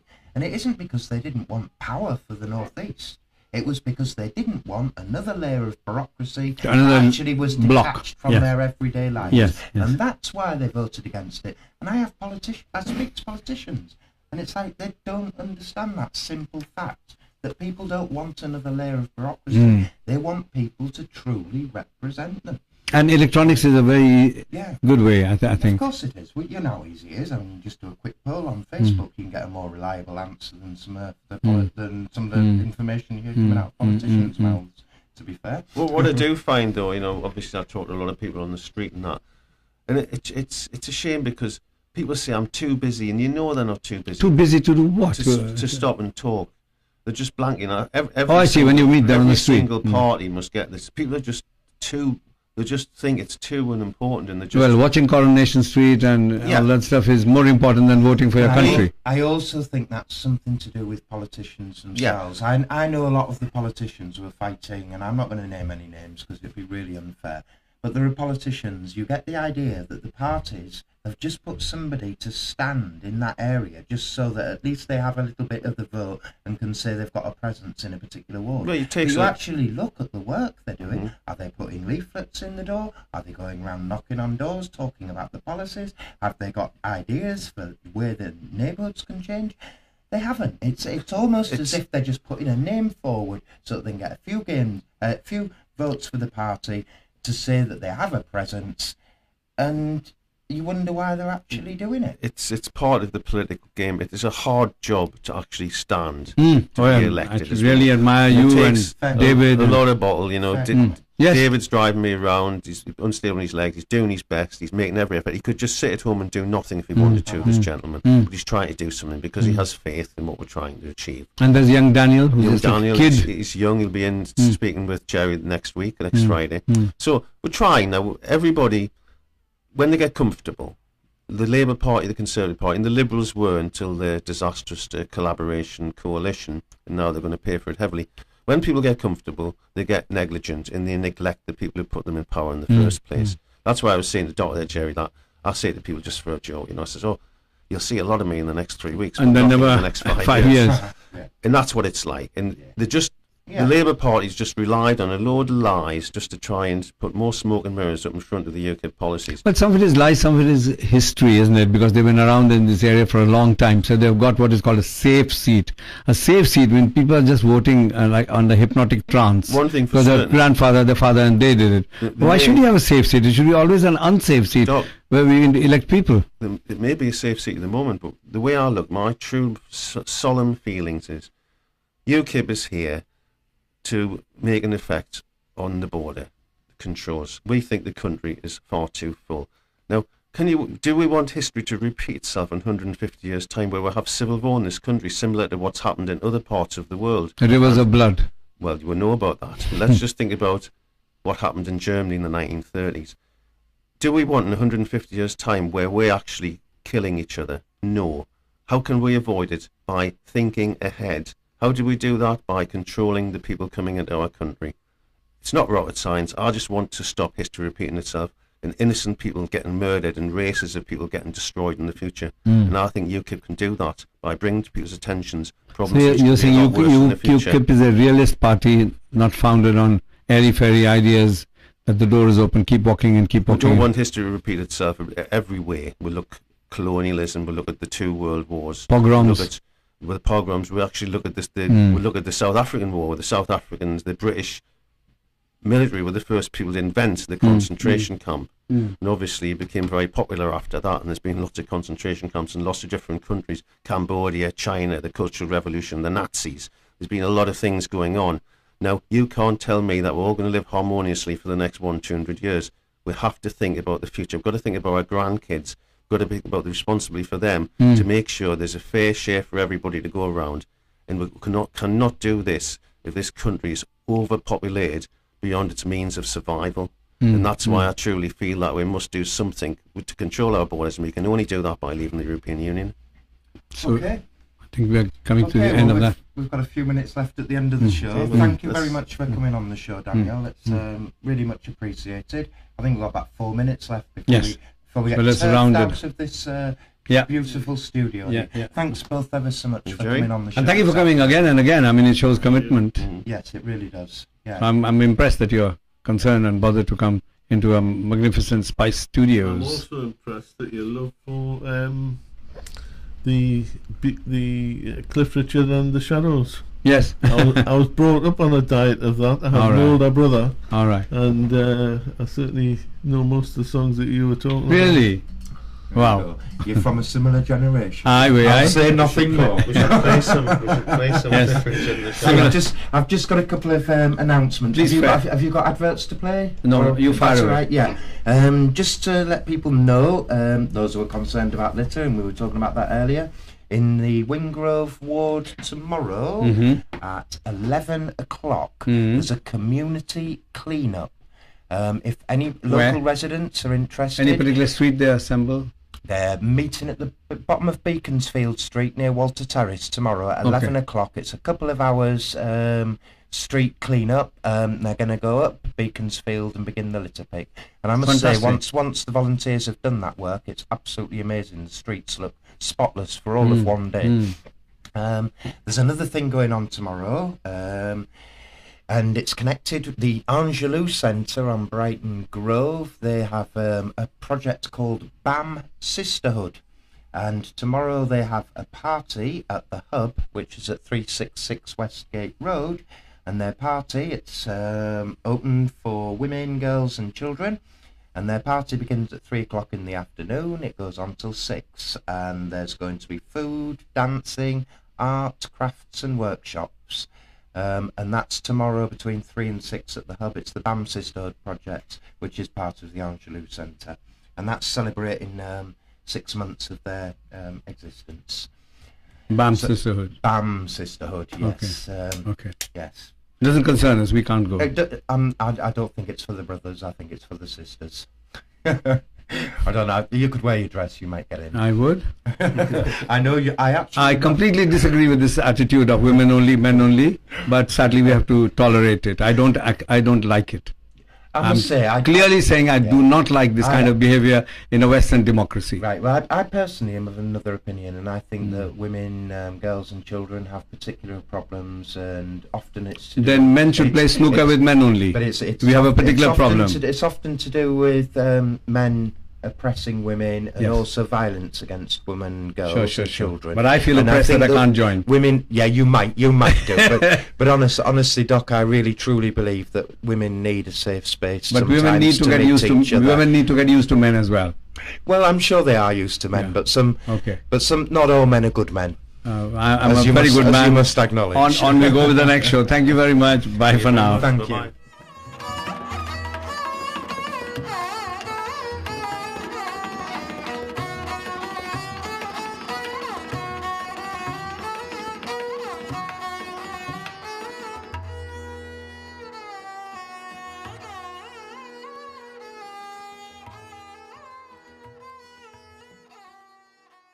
Which was what, 3, 4 when he came over here? Yes. He hasn't known any other home, the poor lad. He speaks English. That is the language that he gets by with everybody. Yes. And so, particularly on this, he's a brown English lad. The petition, and it's online at I Am Safat. I Am Safat. Safat is spelled SAFF for Freddie, A-T. SAFFAT, And you can go and sign the petition there. But the petition was only started just before the week.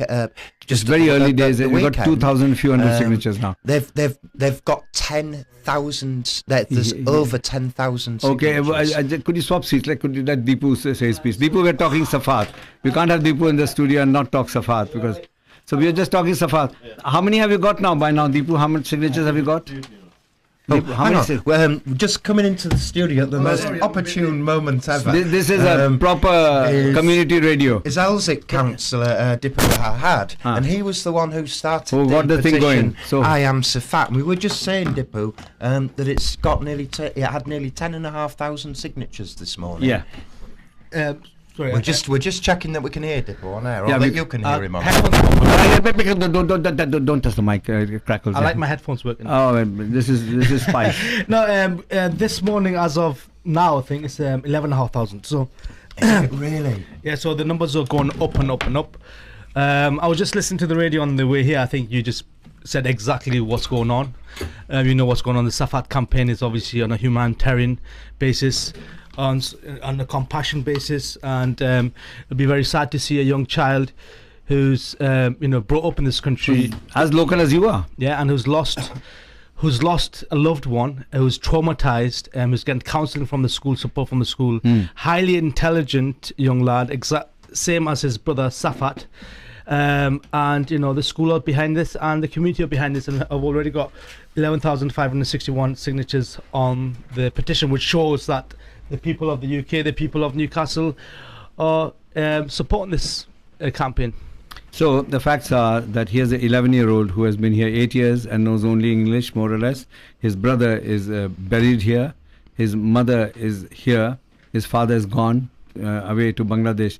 So the mother has nothing to look forward to in Bangladesh. The brother has nothing to look for. The son has nothing to look forward to Bangladesh, and they're just two little people. And No, but what we have to understand, I think Mm. we have to make this clear, and it's quite important. Mm. They came to this country as overseas students, knowing that they are going to go back. Mm. So we know that. you That's know. fact, yeah. So it's not, it can't. Someone can't come to this country and then say, "Oh, look, I want to stay now." Their circumstance changed when they came to this Yeah, yeah, country, yeah, and yeah. the mother is highly educated. The father is highly educated. They're not somebody who just came to scrounge benefits, Mm. and and they didn't generate cancer. no, unfortunately, when Safat, when they came to this country, circumstance changed. The father has now left the mother, and so the mother's got nowhere to go. Mm. The mother is going through depression. She needs her medication, and she needs her support, counselling support Mm. in this country. Marriage himself is going through The a same difficult time. bereavement. He's getting counselling from school. He needs that support. So and taking him away from the resting place of his brother, Safat, that will be a hard blow for any child, and that's why we have started this campaign. So I can inform you and tell you that Sunny Vadera, Hindu Temple president, he's giving a letter. Jarnail Singh, secretary of the Gurdwara, he's giving a letter. Sanam, who is Pakistan Cultural Society president, he's giving a letter. So from the three main communities, by tonight, about early tomorrow morning, I'll give you 3 letters. Fantastic, of and it's support. great just to see support from all sides of the community, and I think that's what it is. That's what our community is about. Give another example. When Pegida came to town, we had 3,000 It combined people, us, yes. and we had people from all different backgrounds saying that there's not going to be any people promoting hate in our city. In fact, you said thank God for Pegida, and everyone clapped. Yeah. Because so in a slightly much more painful way, but again, if we can allow this cancer, the death of a child, and all the betrayal and pain and that the family is suffering, to help the communities get together in the pain of the innocence of children. Because children don't have politics, they don't have religion, they are not divided from country of origin, they're just children. And That's children do absolutely bring right, us sir. together, they make us innocent. Isn't it? Children make adults think a bit. Yeah, and I must say, I think this campaign has really touched people. I was amazed because doing my reporting, it was only just a few days ago, this petition only had 2,000 signatures, and I'm looking now at my screen, and there's been another few just come on in the last few minutes we've been talking. There are 11,563 signatures now, which is a phenomenal response. Well, the Northeast So it's is clear that amazing. this That boy's plight is touching the old people's guy who lives. was beaten up in Gateshead, Yeah. and suddenly the woman collects 300,000 pounds. Yeah. So there is a lot of generosity in a poorer area as we Yes. see ourselves. There's a compassion. I mean, the Northeast is amazing. It's not And the same. we're not a rich area No, as well. So but for that's why we people are. to go That's out why of we are their way friendly. and that.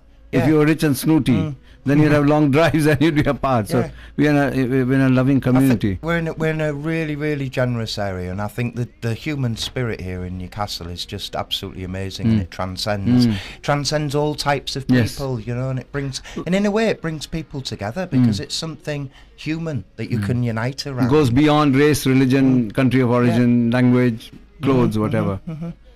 But yeah, I'm happy everyone's pleased. But the main thing is that the mother and marriage stay in this country. This is our, Hope and desire. This is our desire, and I think hopefully the way it's going, we've got a strong case, and And building momentum. Liaquat Latif of Latif Solicitors. He's they're been behind absolutely us. great. I mean, Liaquat solicitors. I'm not.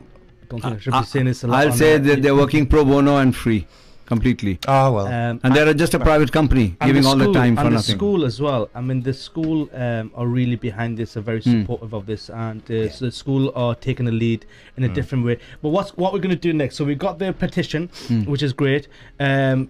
All the faith communities have been involved and spoken to. Everybody knows about it. Next thing, what we are going to do is there's going to be leafleting. You got Spice FM advert. Spices, every hour we are putting an advert on. We're going to do leafleting, and there's a leaflet coming out in the next couple of days, and then we're going to work with the school. Once the school opens, we're going to work with the school, which is what we're looking forward to. The young Fantastic. people, the children getting involved. Fantastic. I mean, you can do a one Saturday with the kids coming in. There's a phone call here. Hello, excellent. caller. Who's that, please? Good afternoon. My name is Zafer. Hello, Zafer. How are you? Okay, Oh, fine. very, very nice. Nice to hear your voice. Far away. Excellent. No, I just here in my car. I was listening to your discussion about Safat campaign. Go on, yes. Yes. Well, I'd like just to ask Dipu a question. I mean, hello, assalamu alaikum. Yeah, he's listening. He's listening. He's Dipu, yeah. Okay, yeah, basically, I just wanted to ask, I mean, is the father cooperating? Does he want the children to stay here, or does he have no concerns with the child and the... Okay, I think to be fair enough, Zaf, you do kind of know the situation, and you know... No, of course, I support them. But independently, I went to the house and supported them. The father has, and this is from the mother, the father has emboldened them. Related with the community. They even changed their names, children's names, to Andrew and John, and called themselves Christopher and their wife Julie and so on. So these are first adapters. Then came the next generation, which suddenly realized that they had rights. Yes. And unfortunately, they didn't realize they had also responsibilities. So these guys with rights, suddenly they became super Indian or Pakistani or Muslim or Hindu. So they went to the extreme of not living here emotionally, but living there. Yes, I know what you mean. But the next generation is where there's adaptation and genuine adaptation, where they can have English friends. They can also go to the mosque or the temple. Yeah. But they can also have very good English friends, and not just tolerating, but actually enjoying each other's company. So it's a generational thing. You'll see the same thing. It's a generational thing. If you see people who went to Australia, first they went and just worked hard, earned the money. Then the Americans went in and thought Elvis Presley was the president of Australia. And then the next generation is not bothered about any of that. We Australians, we're not bothered whether you came from Czechoslovakia or India or Japan or even America, isn't it? Yeah. So it's a cyclical thing. So at the minute, my diaspora, the Indian Pakistani diaspora, is going through the throes of adapting. And they have a lot of difficulties. And the next generation is simply not bothered. Yes. They talk the language I'm talking. Yeah, absolutely. And so my best friends are under 35. But I think it's also what you're used to and what you feel Exactly. secure in your own zone. Exactly. And obviously young people growing up here, Yes. they feel very differently about it. They haven't come from another place. Yes. This is their So the home. parents' insecurities are not in the young children unless we impose it on them. Exactly. And if you think psychologically, a child is totally innocent. Any child, he or she is totally innocent and hasn't a clue what you're talking about if you talk about racism. Yes. So a little baby, he or she or it doesn't know the difference between a dog and a cat and a human. Never mind a black child or a white child or a Muslim child, Hindu child. So, which brings it to a very important topic. You know, recently a child died on the 4th of March. Have you heard of the I Am Safat campaign? Oh, I wanted to talk to you about Okay, go on then. Yes, this is a campaign. It's been absolutely amazing thing. There's a poor boy called Marriage. He's 11. He's 11 years old. He's a pupil at Westgate Hill Primary School. And just over a month ago, he lost his brother called Safat. Safat had been 8 years old. Yeah, Safat was 8 years old. He had rhabdomyosarcoma. Most of his life battling fighting cancer. A very aggressive form of cancer, wasn't it?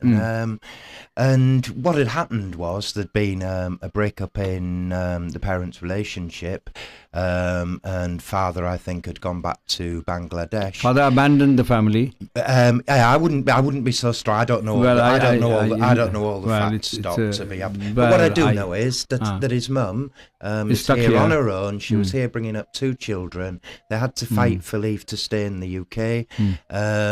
Meantime, one child died. While they were waiting on an appeal, Safat died. Of pneumonia. Yeah, this was his 8-year-old Safat. Now his brother, Marriage, who's 11, as I said, he's absolutely heartbroken. That's the only brother he's ever had. His brother has a grave here. And the fact of life is the Home Office want to send Marriage and his... Because the reason they were here was because of Safat and Marriage's father, who was a student, got his PhD and gone. So if he's gone, why the hell should they stay here?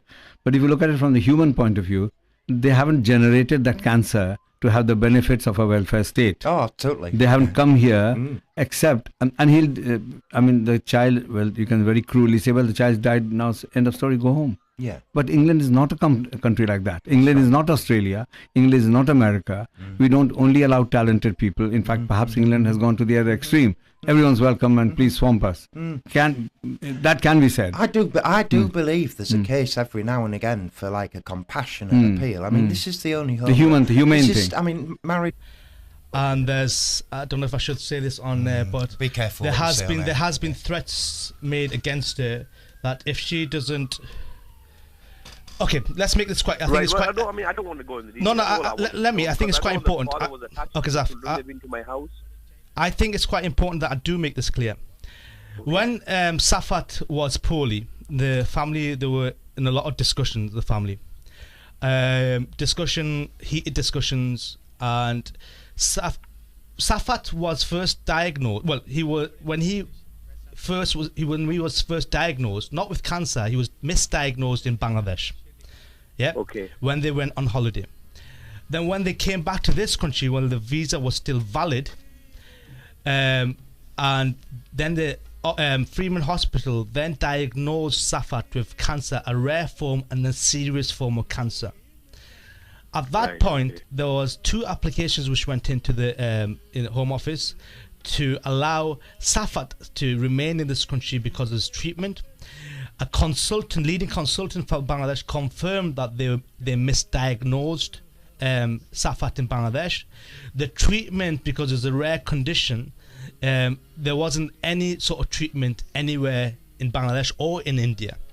So that's why it was important to have the support in this country. Now, the second thing is at that time, Safat's father, he's an ambitious person. He got his degree, he got his doctorate, and he can be a high flyer. He wanted, because they had no income coming into the household, because obviously the visa expired. I mean, personally, I supported them, financially as well.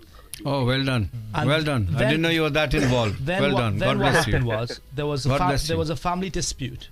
And because Safat's mother rightfully wanted Safat to remain in this country for treatment. Yeah.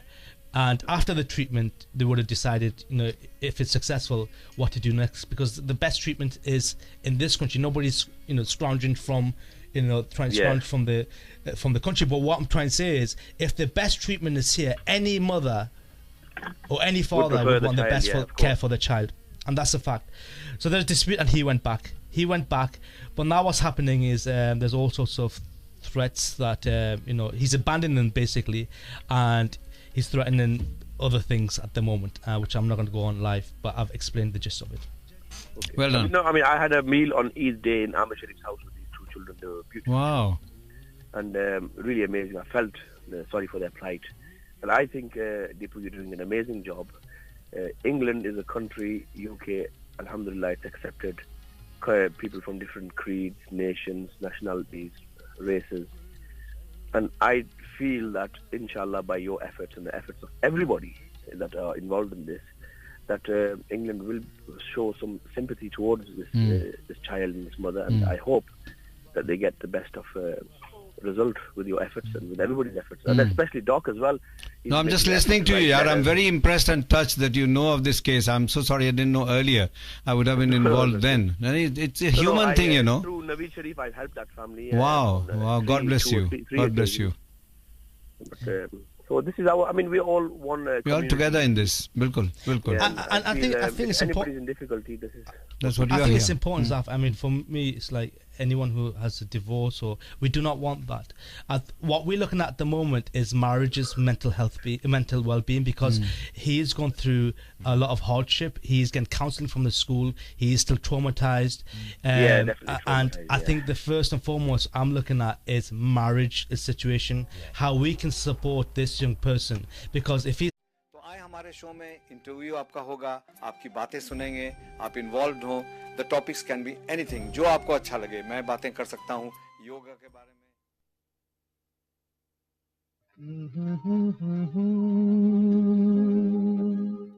Very good afternoon to you. We are here now with Gerry Hunwick, Doc and Gerry. We plan to do stuff about Newcastle. Hi, Gerry. Good afternoon. Good afternoon, Doc. Hi. How are you? What were you going to bring and what have you brought? Well, what we were going to bring, we were hoping to have quite a few of the ward candidates standing in the West End of Newcastle for the City Council elections. And they left you standing up. Well, they're all very, very busy people. Have they stood you up like? They didn't agree in the first place, so I couldn't say they've stood me up. I won't name names, but there's one we can't keep away and the others won't come. I think what you tend to forget is ward councillors, they have jobs, they've got whole of their lives, and it's not just a full-time occupation. for them Yes, so being it's a ward by the way councillors. kind of a job. So a lot of people at this time, obviously, are working or they're on their lunch break. Does it work to have a kind of a sideline of a job called a counsellor? Or is it not better that you should be a full-time counsellor? What do you think? I must say, I think if we had full-time counsellors, I think we'd have very different Oh, look counsellors, who's and here. I don't think it would necessarily produce a better result. No. And who's coming into our studio? Come in. I think we've got the candidate For Central who's standing Newcastle. in Elsick, David Muat, I think you pronounce his name, and he's going to be with us shortly in about 5 minutes. Okay. And So so maybe you could get closer to each other he'll come without causing a stir, STIR. David's gonna do the speaking. Okay. So We'll keep his mind away from the microphone. well, you can have one set of headphones and the next one, so you can see what's going on in the background. In the background, I'm running some music. Well, सुनने वाले कल professor Tariq Ahmad का show है. Professor Tariq Ahmed, highly intelligent journalist. Teaches English, is a professor of English in Newcastle College, and 3 of his sons, 2 are doctors, and 1 at the age of 24 is doing a PhD. They must be eating right, exercising right, and thinking right, because at that young age, his wife is also a working person. I went and met him, and they were lovely to me, and they're doing a show tomorrow. So, kal hai Professor Tariq Ahmed. Also, tomorrow evening, 6 to 9, is a show through Jibbi Gopalan about Vishu celebration. In India, in Kerala, it's a Lord Krishna celebration, but India being India, the Christians, the Hindus, the Muslims all celebrate it. In Newcastle, I have great difficulty in bringing Muslims to it because they feel their brethren would get offended. So I say things that are true. Sometimes I offend them, and I'm glad I do, because people should wake up and just work outside the box occasionally. But I definitely have Sayyid Ahmed coming, and I'm certainly there. And then there is Madhu's music show from 7 to 9. So tomorrow is a full packed day. I'm expecting Malcolm to come in and perform some guitar alongside my flute. So I try to bring the different communities, Gerry. That's my aim. As you know, music, whether it's music or food, there's no division. Yeah. And I think the more attention you pay to your one personal religion, the more you're excluding other people. I say this in every single show. And there are people you do. And when I go to the car wash or when I go to have my car repaired, there are a lot of young people of different faiths who said, Doctor, we agree with you. Yes. But the older generation will have it no other way. You see, when the first generation came, they couldn't be bothered about religion. They came for the cash. So they didn't have anything externally. You couldn't make out whether they were Indians or Pakistanis or Bangladeshis or Christians or what. You couldn't make out. And they just assimilated. They were fewer in number. So out of fear, they assimilated.